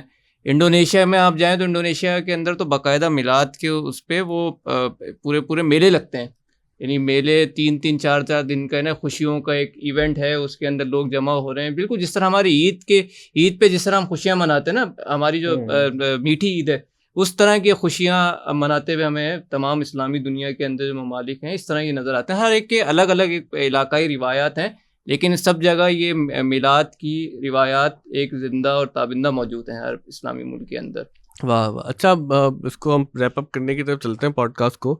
تو آپ لوگوں سے میرا یہ سوال ہے کہ وہ کون سا کلام ہے نعت کا جس کو سن کے نا آپ کے اندر تھوڑی سی ناسٹیلجک فیلنگز جو ہے وہ اجاگر ہوتی ہیں، کہ وہ سنیں تو وہ بالکل نا پرانی سی یادیں تازہ ہونے لگتی ہیں ذہن میں. میں آپ لوگوں کو سوچنے کا موقع دیتا ہوں کہ مجھے بھی ذہن میں آ رہا ہے کہ وہ اگر میں یہ والا کلام سنا، ہمارے دادا کا کلام ہے اور آپ یقیناً آپ سب کا بھی ناسٹیلجیا سے جاگ جائے گا. سرکار یہ نام تمہارا سب ناموں سے ہے پیارا، اس نام سے چمکا سورج اور چمکا چاند ستارہ، ہوا ہر سو خوب اجالا، ہوا روشن عالم سارا، میرا نام کرے گا روشن دو جگ میں نام تمہارا. یہ مجھے لگتا ہے کہ بالکل نا سنتے ہی ساتھ ہی میں بچپن کی طرف لوٹ جاتا ہوں، کیونکہ اتنی زیادہ یادیں اس کلام سے جڑی ہوئی ہیں. تو یقیناً آپ کو کون سے کلام سن کے وہ ماضی کا سفر طے ہوتا ہے؟ اچھا، ایک کا تو میں نے ذکر کیا کہ وہ وحدت ذات کی تصویر سراپا تم ہو، جس کی ہر لہر ہے توحید وہ دریا تم ہو. بس یہ میں پہنچ جاتا ہوں. پڑھتا تھا ہمارے دل جس سے زندہ ہے وہ تمنا تم ہی تو ہو، ہم جس میں بس رہے ہیں وہ دنیا تم ہی تو ہو، پھوٹا جو سینہ شب تارے الست سے، نور اولی کا اجالا تم ہی تو ہو، جلتے ہیں جبرائیل کے پر جس مقام پر، اس کی حقیقتوں کے شناسا تم ہی تو ہو، سب کچھ تمہارے واسطے پیدا کیا گیا، سب غایتوں کی غایت اولا تم ہی تو ہو. حسان بھائی؟ مجھے تو وہ ایک کلام بہت نوسٹیلجک فیلنگ دیتا ہے، وہ ہے زہ مقدر حضور اکثر سلام آیا پیام آیا. اچھا، یہ میری زندگی سے جڑا اس وجہ سے ہے کہ میں میرے خیال سے 4 یا 5ویں جماعت میں ہوں گا، تو ہمارے ایک نعتیہ مقابلہ ہوا تھا اسکول کے اندر، اور وہ نعتیہ مقابلہ کوئی بڑے پیمانے کا نہیں تھا، ایسا تھا کہ صبح سے کلاس شروع ہونے سے پہلے ہمیں کلاس کے اندر ہی نعت پڑھنی تھی. تو میں نے زہ مقدر حضور اکثر سلام آیا پیام آیا، چھوٹا تھا، کوئی اتنی زیادہ آواز بھی اچھی نہیں تھی، بس ایک شوق تھا کہ نعت پڑھنی ہے. تو اس لیے یہ اس زمانے میں کوئی انٹرنیٹ کی سہولت بھی نہیں تھی. وہ ایک چھوٹے چھوٹے سے کتابچے آیا کرتے تھے جس میں مشہور جو نعتیں ہوتی تھیں, وہ آپ کو یاد ہوگا. تو وہ ایک کہیں سے نا ایک کتاب خرید لی کہ اس کے اندر نا یہ والی چھوٹی چھوٹی سی جے بی سائز کی کتابیں ہوتی تھیں, اور وہ ہر نعت خواں کے پاس ہوتی تھی. اچھا, یہ وہ جے پیگ جے بی نہیں ہے, یہ پاکٹ سائز کتاب ہے. تو اس میں زہے مقدر, پھر وہ پورے میں نے جو اس کو کاغذ پہ لکھا پورا اپنے ہاتھ سے نعت, پھر اس کے وہ میں نے خود یاد کرنے کے بعد اپنی دادی کو سنائی. تو اس طرح نا وہ پھر اس کے بعد کلاس میں سب کے سامنے پڑھی تھی. تو یہ نعت میں سنتا ہوں تو وہ ایک جو پورا ایک میری زندگی کا ایک ایونٹ گزرا ہے وہ دوبارہ ریمائنڈ ہو جاتا ہے. تو اس وجہ سے یہ نوسٹیلجک فیلنگ والی یہ تو میرے خیال سے ہم سب کے لیے کلیکٹیولی نوسٹیلجک ہے. انہوں نے تھوڑا سا کلام وہ سنایا تو واقعی میں پرانی اس کی ایک فیل آ رہی ہے, وہ نا ازلی نور ازل والی. اچھا, ایک اور نجم بھائی اس میں ایک اور یہیں پہ نقطہ ذہن میں آ گیا جو آپ نے بات کی تھی نا کہ وہ ہم اپنے بچوں کو اردو سکھانے میں معاونت کس طرح کر سکتے ہیں نعت میں. تو اسی نعت سے دیکھیں, جب میں نے نعت, اب یہ زہے مقدر میں چوتھی پانچویں جماعت کے بچے کے لیے زہے اور مقدر کا لفظ بڑا مشکل ہوتا ہے, تو مجھے پتہ ہی نہیں. وہ پھر میں نے کسی ٹیچر سے پوچھا یا گھر میں کسی سے پوچھا تو مجھے زہے مقدر یہ لفظ پتہ چلا. اس کے اندر نعت کے اندر جو 3-4 اور مشکل الفاظ تھے وہ میں نے زندگی میں پہلی دفعہ اس سے سیکھے, اور بہت سے اس کے علاوہ بھی کتنے الفاظ ہیں جو نعتوں کے توسط سے ہی مجھے پہلی دفعہ سیکھنے کو ملے. تو ہمارے بچے اس کے ذریعے بہت اچھی زبان سکھانے کے بہت اچھا ذریعہ ہے. زبان ایک مسئلہ ہے, دوسرا ہے کہ آپ کو ذہن کی خشکی سے بچاتا ہے. یہ شاعری کا ذوق جو ہے یہ آپ کو انتہا پسندانہ جذبات کی طرف لے کے نہیں جاتا. ایک طرح طبیعت میں نا تری ایک لطف پیدا کیے رکھتا ہے, طبیعت میں سرشاری پیدا کرتا ہے. تو یہ زبان سکھانے کے لیے بھی ضروری ہے, اور شخصیت سنوارنے کے لیے بھی نعت کی تعلیم, نعت کی تربیت اور نعت کے ماحول سے وابستہ ہے نا, بڑا ضروری ہے. رانا صاحب آپ بتائیں کلام. بھائی اب اس میں بہت سے کلام ہیں. ہم نے تو گھر میں, اچھا ہم نے نعت ایک تو بتائیں گے نہیں آپ. نعت جو ہے ویسے میں آپ بتاؤں کہ جو ابتدا میں ہم نے سننا شروع کی نا, وہ قوالی کی صورت بھی بہت, تاجدار حرم اور یہ نعتیں میں سنی, اور پھر وہ بہت سی نعتیں ایسی تھیں جو میلاد کی محفلوں میں پڑھی جاتی تھیں. تو ایک نعت, لیکن ایک نعت نہیں, وہ اصل میں ایک تو آرزو ہے, مطلب ایک استغاثہ ہے مدینے کا. موری کس دن ہوگی حاضری, مورا جیون بیتا جائے. تو اس میں جو پھر پربی کے کوئی اشعار وغیرہ ہیں نا, وہ بہت ہی الگ ہے. میں بے بس ہوں کملی والے, مجھے اس کے شعر کچھ یاد نہیں آ رہے. میں تو راہ مدینہ بھی دیکھی, میں راہ مدینہ بہیاں پکڑ کے, ہاں, کوئی ایسی سخی چاتر نہ ملی, یعنی کوئی ایسی سمجھدار میری کوئی ہمجولی نہیں تھی. کوئی ایسی سخی چاتر نہ ملی, مجھے بہیاں پکڑ کے پہنچا دیتی.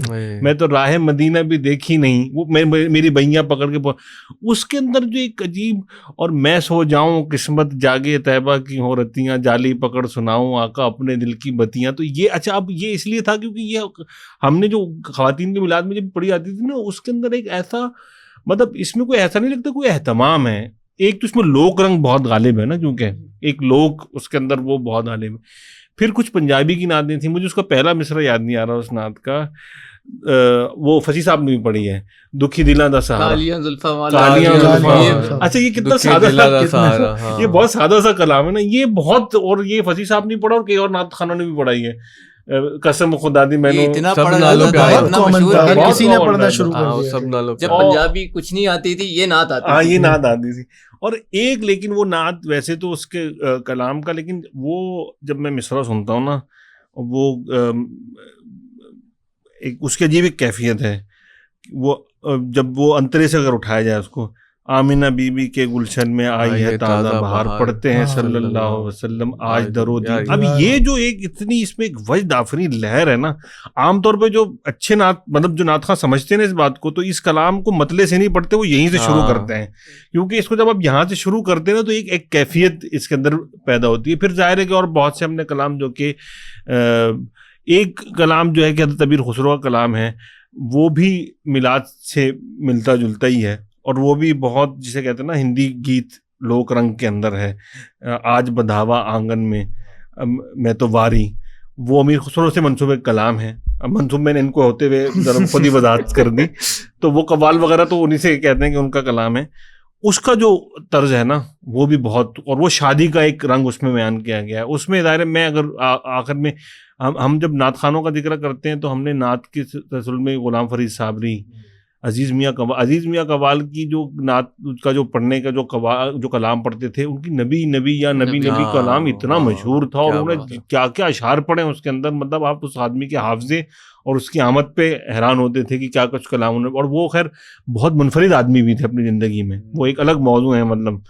پھر اسی طرح منشی رضی الدین صاحب کا جو خاندان تھا، جو قوال بچہ، دہلی کا قوال بچہ خاندان ہے، تو سما میں جو نعت پڑھنے کی روایت تھی اور فارسی نعتیں جو پڑھنے کی روایت تھی، وہ بہت، وہ بھی ذہن میں ہمیں آج تک وہ ظاہر ہے کہ وہ ہیں. ان کے بیٹے فرید ایاز اور ابو محمد وہ بھی پڑھتے ہیں وہ کلام. اور بہت سے ابھی مطلب حبیب پینٹر وغیرہ قوالی تو بہت پرانے ہیں، مطلب ان کو تو اب شاید لوگ ہمارے ہاں نہیں جانتے، بہت پرانے قوال. اسی خاندان سے تعلق تھا ان کا، بہاؤالدین صاحب تھے، منظور نیازی صاحب وغیرہ. تو یہ لوگ جو انہوں نے، ہم ان سے سنتے تھے. اچھا آپ کو ایک چیز آپ نے، کیونکہ ہم ایک طریقے سے ہم محلہ، ہم کریا بھی ہیں، آپ کو یاد ہوگا محمود آباد پہ میلاد کی شب ایک محفل سما بھی ہوا کرتی تھی 12 ربیع الاول. وہ ایک، اچھا وہ ہمیں اس لیے عجیب لگتا تھا کہ وہ ہم نے کہیں اور نہیں دیکھا، ہوتی ہوگی کہیں اور بھی. تو وہ ایک محفل سما ہوا کرتی تھی وہاں پہ. تو ایک یہ جو ان لوگوں کی جو تاجدار حرم، خاص طور پہ جو ان کے، پھر امجد صابری، مطلب امجد صابری کو ہم آسٹریلیا تو نہیں کہہ سکتے، وہ تو ہم نے مطلب اس کے فن، اس فنکار کے فن کو پروان چڑھتے ہوئے، اور پھر ایک اتنا سانحہ وہ سب ہم نے، اب وہ اصل میں وہ ایک اس کی ہر چیز کے ساتھ ایک اس سانحے کی یاد ہمارے سامنے جڑ گئی. اور اگر سانحے کی یاد آپ کہیں تو مطلب میں صرف کیونکہ ہم آپ اپنی یادیں تازہ کر رہے ہیں. جمشید صاحب، ایک میں اگر مجھے اجازت دیں امجد صابری کے بارے میں ایک اپنا واقعہ شیئر کر دوں کہ 2004 یا 2005 کی بات ہے، بہت مجھے چھوٹا تھا، لیکن اس یہ واقعہ یاد ہے کہ یہ آپ کے یہیں کشمیر روڈ پہ اسپورٹس کمپلیکس ہے یہاں پر نا، تو یہاں پر ایک میلہ لگا تھا 1 ہفتے کا. تو اس کے اندر ایک، میں امی ابو کے ساتھ گیا تو اسی ایک اس میں ایک ایونٹ تھا، اس میں امجد صابری صاحب آئے تھے اور امجد صابری کی قوالی نائٹ تھی. اچھا امجد صابری بالکل اس وقت نئے آئے ہوئے تھے، تو امجد صابری کو باقاعدہ لوگوں، یعنی جو اسٹیج پر تھے ان کو متعارف کروانا پڑا تھا کہ یہ امجد صابری ہیں اور یہ فرید صابری کے بیٹے ہیں. تو میرے والد بھی نہیں جانتے، تو یعنی وہ واقعہ ان کے ہمیشہ مجھے اس وجہ سے یہ چیز یہ شیئر کرنا چاہ رہا تھا کہ وہ جو انہوں نے کہا نا کہ ہم نے تو اپنی آنکھوں کے سامنے ان کو ایک نام بناتے دیکھا، اور پھر اس طرح ان کی جو شہادت کا واقعہ ہوا ہے وہ. اور جنید جمشید صاحب کا تذکرہ بھی ضروری ہے کہ نعت خوانی کی طرف جب وہ آئے تو بالکل نا جیسے ایک نیا سا کلچر پیدا کیا انہوں نے، اور اس پورے صنف کے اندر، اس آرٹ فارم کے اندر اپنی جگہ بنائی، اور بلکہ اپنی جگہ بنانے کے ساتھ ایک اسکول پیدا کر دیا کہ جو اب اپنے آپ کو جنید جمشید اسکول سے آئیڈینٹیفائی کرتا ہے. ہاں ان کا ایک الگ اپنا ایک اسکول بہت بڑا کردار ہے. اچھا آخر میں ہم سب سے کلام سنیں گے. رانا صاحب ہمیں محسن کاکوروی صاحب کا قصیدہ سنائیں گے، اور وقاص صاحب ہمیں جو ہے اعلیٰ حضرت کا کلام سنائیں گے. آپ اپنی پسند کا کوئی کلام سنا دیں. میں فارسی اشعار سنا. اچھا میں 2 بہت الگ الگ روایتوں میں، مجھے ایک ہمارے، اور آپ بھی ان سے واقف ہیں، ہمارے شہر کراچی کے نعت، مطلب وہ غزل کے شاعر بھی ہیں، احمد جہانگیر. انہوں نے بہت ایک ان کی ایک نعت ہے ان کی، ان کی ایک نعت ہے، ان کی نعت بہت، ایک شعر میں بس آپ کو میں عرض کروں کہ طیبہ میں ایک کھجور کے سرسبز شاد پیڑ، طیبہ میں ایک کھجور کے سرسبز شاد پیڑ، کرتا ہے تجھ کو یاد کلاچی سے ایک نیم. یہ کتنا الگ رنگ ہے نا، مطلب کیا بات ہے. ہوئے کسی کی یاد سے جو مست و با مراد، دیوے خدائے عشق مجھے وہ دل سلیم. اور اس کا مطلب بھی بڑا عجیب ہے ویسے، کہ ایک شمع دان اور وہی آتش قدیم، جلوے میں آشکار رہی راہ مستقیم. نعت اس میں پاک شہ سے یقیناً ہے متصل، جیسے حروف گاہ میں ہمراہ نون میم. میں دل کے اس چراغ سوا پیش کیا کروں، میں دل کے اس چراغ سوا پیش کیا کروں. قاسم، رسول، شاہ، نبی، دل برے عظیم. سبحان اللہ. اور ان کی ایک اور میں صرف اس لیے کہ یہ ایک مطلب مجھے ان میں نظر آتا ہے کہ جو ایک بڑا منفرد لہجہ ہے ان کا، منفرد لہجہ ہے. اور میں نے عمرے پہ جاتے ہوں سے کہا ایک دربار ہے، حاضری ہو تو کہنا کہ مرتا ہوا ایک بیمار ہے. باریابی کو سلمان لے جائیں تو گر کے گھٹنوں کے بل، رو کے کہنا تمہارے سوا کیا کوئی اور غم خار ہے. اور ان کا ایک جو نعت بہت مشہور بھی ہوئی، وہ اس کے اندر بھی ایک خاص رنگ ہے. مطلب وہ اچھا اس میں جو مجھے جو نعت کے حوالے سے جو ایک چیز محسوس ہوتی ہے نا کہ اس کا بہت کہ ہم یہاں رہنے والے اقبال کے یہاں آپ کو یہ مضمون ملتا ہے کہ ہند میں ہونے یا اپنی یہ دوری کا احساس ہے اس کو سب چمکتا در کھل جائے اور سنگھاسن ظاہر ہو. یہ تو یہ والی نعت کا کوئی سخی آواز پکارے سندھی شاعر حاضر ہو. واہ. اب یہ پانی رب کی حمد گزارے غنچے شہ کی نعت پڑھیں بستی کے ایمان کا منظر طیب روشن طاہر ہو. سورج صحرا باندھ کے ابھرے جھل مل کرتی کرنوں کا طوف نبھاتا وجد میں آتا ایک سیارہ ظاہر ہو. اب یہ ہے بہت عجیب منظر ہے. اب یہ جو انہوں نے اس میں ایک شعر ہے پیغمبر ارشاد کریں کچھ مانگ ارے کیا مانگے گا اور عجم کا جاٹ سراسر کچھ کہنے سے قاصر ہو.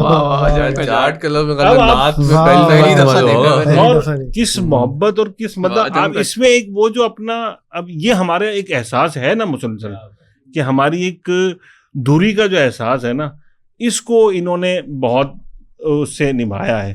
تو مطلب ایک تو یہ اب ظاہر ہے وہ اس کے بعد میں مطلب یہ ویسے حفظ مراتب کے خلاف ہے کہ میں دوری کے احساس پہ ایک شعر میں بھول جاؤں گا میں نہیں سنا حفظ مراتب کا وہ بھی مسئلہ حل ہو جائے گا. نہیں تو مسئلہ پیچیدہ ہو جائے گا. اب تو چلے سنا دیں ہم حفظ مراتب چھوڑ کے بات کرتے ہیں. اچھا وہ دوری کے حساب سے ہی شعر ہے میں تھوڑا سا یاد کر لوں. جب تک آپ باغ میں شکر وصل تھا ہجر میں ہائے ہائے گل. باغ میں شکر وصل تھا ہجر میں ہائے ہائے گل کام ہے ان کے ذکر سے خیر وہ یوں ہوا کہ یوں. اگر آپ کو قصیدہ نہیں ملا تو ہم فارسی کلام سن لیتے ہیں. ہاں سنیں میں قصیدہ بعد میں سنا دوں. فارسی میں تو میں نے مولانا عبد الرحمن جامی رحمۃ اللہ علیہ کے جو کچھ منتخب اشعار یہ تھے کہ اس میں سے ایک شعر یہ ہے کہ سب سے ہم تو چونکہ نعت پہ بات کر رہے ہیں تو جامی رحمۃ اللہ علیہ کہتے ہیں کہ حرز امان چیست نعت و نام محمد یعنی حرز اما یعنی کہ اما کا تعویذ کیا ہے رسول اللہ کی نعت اور ان کا نام. سبحان اللہ. دوسرا مصرع ہے صلی اللہ سید الانام محمد. صحیح. اب وہ ایک اسی اس میں آگے کہتے ہیں کہ چرخ برین با ہما مدارج رفت ہست کمین پایا از مقام محمد یعنی کہ یہ جو چرخ بری ہیں جو آسمان ہے یہ اپنے رفت کے تمام درجات تمام منازل تمام مراحل کے ساتھ رسول اللہ کے مقام کا سب سے کم ترین درجہ ہے سب سے کم ترین مقام ہے. اچھا ایک یہ بڑا خوبصورت شعر مجھے لگا کہ یہ رسول اللہ کے ساتھیوں کے لیے ہے ان سے محبت کرنے والوں کے لیے. ان کی توصیف میں جامی نے شعر کہا شاہ نشانان بارگاہ جلالند خاک نشینان آستان محمد یعنی رسول اللہ کے آستان کی خاک پر جو بیٹھنے والے ہیں ان کا رتبہ یہ ہے کہ وہ بارگاہ جلال میں جو شاہ ہیں ان کی مقرریاں کرتے ہیں. وہ ان کا سلام بھی بڑا شاہ نشانان بارگاہ جلالند خاک نشینان آستان محمد. ان کا سلام بڑا خوبصورت ہے مولانا جامی کا. ہاں ایک سلام کا یہ شعر ایک ان کا ایک سلام کا ایک پورا ایک نظم تھی اس میں سے ایک شعر مجھے بڑا اچھا لگا. السلام ای آن کے ابواب شفاعت روز حشر جز کلید لطف تو بر خلق نتواند گشود یعنی اے اس ذات پر سلام کہ روز محشر جو شفاعت کے جو دروازے ہیں وہ لوگوں پر آپ کے لطف کی چابی کے سوا کوئی چیز اس کے شفاعت کے دروازے نہیں کھل سکتی. یار بہت ساری چیزیں یاد آ رہی ہیں جن کا ظاہر ہے کہ ابھی ہم وقت کی تنگی کی وجہ سے ذکر نہیں کر سکتے. رانا صاحب اگر آپ قصیدہ سنا دیں کیونکہ اب حفظ مراتب کا خیال زیادہ ضروری ہے کیونکہ اعلی حضرت کا کلام بعد میں سنیں گے ہم. اصل میں وہ جو کاکوری صاحب نے قصیدہ سے رنگ سے الگ جو انہوں نے ایک سراپا کے اوپر ایک قصیدہ لکھا ہے نا اس میں سے میں چلے آپ پہلے آپ ہی سنا دیں عقاص بھائی. اعلیٰ حضرت کے پاس رنگ بہت زیادہ ہیں تو کچھ رنگوں میں سے میں ایک دو نعتوں کے اشعار سنا دیتا ہوں. ایک مجھے ذاتی طور پہ بہت پسند ہے وہ سمجھیں ایک عشق رسول میں وہ تڑپا دینے والی ایک کیفیت ہوتی ہے نا وہ پیدا کر دیتا ہے اندر.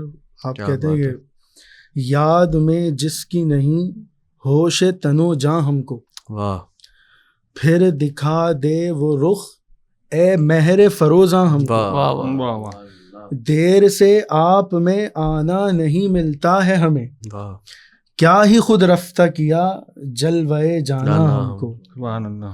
کاش آویزے قندیل مدینہ ہو وہ دل واہ جس کی سوزش نے کیا رش کے چراغاں ہم کو. سبحان اللہ سبحان اللہ سبحان اللہ. ایک اس کا بڑا خوبصورت شعر ہے کہ پردہ اس چہرے انور سے اٹھا کر ایک بار اپنا آئینہ بنا اے مہ تاباں ہم سبحان کو. اللہ سبحان اللہ. تو یہ بڑا عجیب سا رنگ ہے تڑپانے مجھے والا. اعلیٰ حضرت کا یہ شعر بہت 1-1.5 سال سے پسند ہے، بہت زبان پہ رہتا ہے کہ فرش والے تیری شوکت کا علو کیا جانے، خسروا عرش پہ اڑتا ہے پھریرا تیرا. یار یہ اسے کلام تھوڑا سنا دو یار. واہ کیا جود و کرم ہے. واہ کیا ترنم میں بات ایسی کر رہے ہیں لفظ سنا دے. واہ کیا جود و کرم ہے شہ بطحا تیرا، نہیں سنتا ہی نہیں مانگنے والا تیرا، فرش والے تیری شوکت کا علو کیا جانے، خسروا عرش پہ اڑتا ہے پھریرا تیرا. یہاں پہ خسرو کو مخاطب کرنے کے لیے انہوں یعنی نے اے بادشاہ، خسروا، اے بادشاہ، اے بادشاہ. عرش پہ اڑتا ہے پھریرا تیرا. یار اس پہ نا پیر نصیر الدین شاہ صاحب نے جو تضمین کی نا مجھے تضمین وہ بہت خوبصورت بہت پسند ہے. نہیں دنیا عطا میں کوئی ہمتا تیرا ہو جو وہ انہوں نے پڑھی ہے حسین سرور جن کی آپ نام گئے تو انہوں نے بہت خوبصورت انداز میں پڑھی ہے وہ. کوئی دنیا عطا میں نہیں ہاں ہمتا ایسے یہ ہے کوئی اس کا. دنیا عطا میں نہیں ہمتا تیرا، ہو جو حاتم کو میسر یہ نظارہ تیرا، کہ اٹھے دیکھ کے بخشش میں یہ رتبہ تیرا، واہ کیا جود و کرم ہے شہ بطحا تیرا، نہیں سنتا ہی نہیں مانگنے والا تیرا. اب میں جی آپ کو مل گیا قصیدہ. میں قصیدے میں اصل میں ظاہر حلیہ شریف لکھا ہے، اس میں کچھ مطلب جو شعر ہیں، گوش پر نور تہے زلف شباسا مستور، کہیں دھوکے سے بھی دیکھے تو سحر ہو کافور، واہ واہ رنگ کا اس کے صبا سن کے چمن میں مذکور، کہے گل سے کہ ہوا ہو نہ ٹہر میرے حضور. اب یہ شعر آپ سنیں، ہے زمیں کعبہ ابرو کی بڑی مردم خیز. سبحان اللہ. اگلا جو مصرع ہے نا آپ دیکھیے گا، ہے زمیں کعبہ ابرو کی بڑی مردم خیز، رخ کے میدان میں ہر ایک ذرہ ہے شمس تبریز. اب آپ سوچئے کہ یہ ہے کیا بات ہے، کیا بات مطلب ہے. شمس ہمارے یہاں شمس جو ہے وہ ایک مطلب اس کے اندر کتنی مناسبت ہے. اب یہ آپ دیکھیے گا، اس میں صرف یہی شعر پڑھ دیتا ہوں. بینی آپ کو پتا ہے کہ ناک کو کہا جاتا ہے، صفائے خد مبارک پہ الف بینی ہے، سیدھی ناک ہونا اور کھینچی ہوئی ناک ہونا ایک خوبی ہوتی ہے. صفائے خد مبارک پہ الف بینی ہے، دیکھنا عارض انور کا خدا بینی. سبحان اللہ. دیکھنا عارض انور کا خدا بینی ہے، خوش رہیں تیرے دیکھنے والے ورنہ کس نے خدا کو دیکھا ہے. سبحان اللہ سبحان اللہ. اس پہ تو کچھ آیتیں کچھ روایتیں بھی یاد آ رہی، لیکن وقت بہت ہو چکا ہے. اور ہم کتنے ہی بزرگوں کا کتنے ہی لوگوں کا شاید تذکرہ ہم کر بھی نہیں سکتے. اختتام میں مجھے ایک اختتام میں کہ جامی کا بڑا اس سے نا ہماری مناسبت رکھتا ہے اختتامی، اس پہ مجھے پڑھنے کی اجازت دیجیے کہ حضرت جامی فرماتے ہیں کہ دولت جامی بس ان کے می گزرانت عمر گرامی بگفتگو محمد، یعنی کہ جامی کے لیے یہ سعادت، یہ خوش بختی، یہ مال و ثروت کافی ہے کہ وہ اپنی زندگی کو رسول اللہ کی گفتگو میں بسر کرتا ہے. واہ واہ. ویسے کیا خوبصورت اشعار پڑھے، لیکن مجھے ساتھ ایک افسوس ہو رہا ہے کہ اب ہمارے عہد کے جو بچے ہیں وہ ان چیزوں سے محروم ہو گئے. اور آپ جانتے ہیں وہ ایک بحث چل رہی ہے پاکستان میں کہ کیا ہمارا قومی ترانہ فارسی ہے یا اردو ہے، تو جن کو نہ فارسی آتی نہ اردو آتی ہے اس کو فارسی کہہ دیتے ہیں. ہو سکتا ہے کہ آپ کا قربی صاحب کا کلام سن کے بھی کچھ لوگ کہہ رہے ہیں یہ بھی فارسی میں پڑھ رہے تھے، کہ ہمیں تو سمجھ ہی نہیں آیا. کاکوری صاحب کا تو معاملہ یہ کہ وہ اب ان کے تو خیر مطلب وہ ایسے شعراء میں شمار ہوتے ہیں کہ اب تو شاید نہیں، وہ بھائی بہت عظیم شاعر ہے. اس پہ ہمارے ریاض ندیم نیازی صاحب ہیں، سبی میں رہتے ہیں وہ، انہوں نے ان کی کلام کو جمع کیا اور بڑی دیدہ زیب کتاب شائع کی ہے. تو جن کو ذوق ہے وہ ضرور. اور عسکری صاحب نے ایک مضمون بہت خوبصورت لکھا تھا کاکوری صاحب کی شاعری پہ، اگر آپ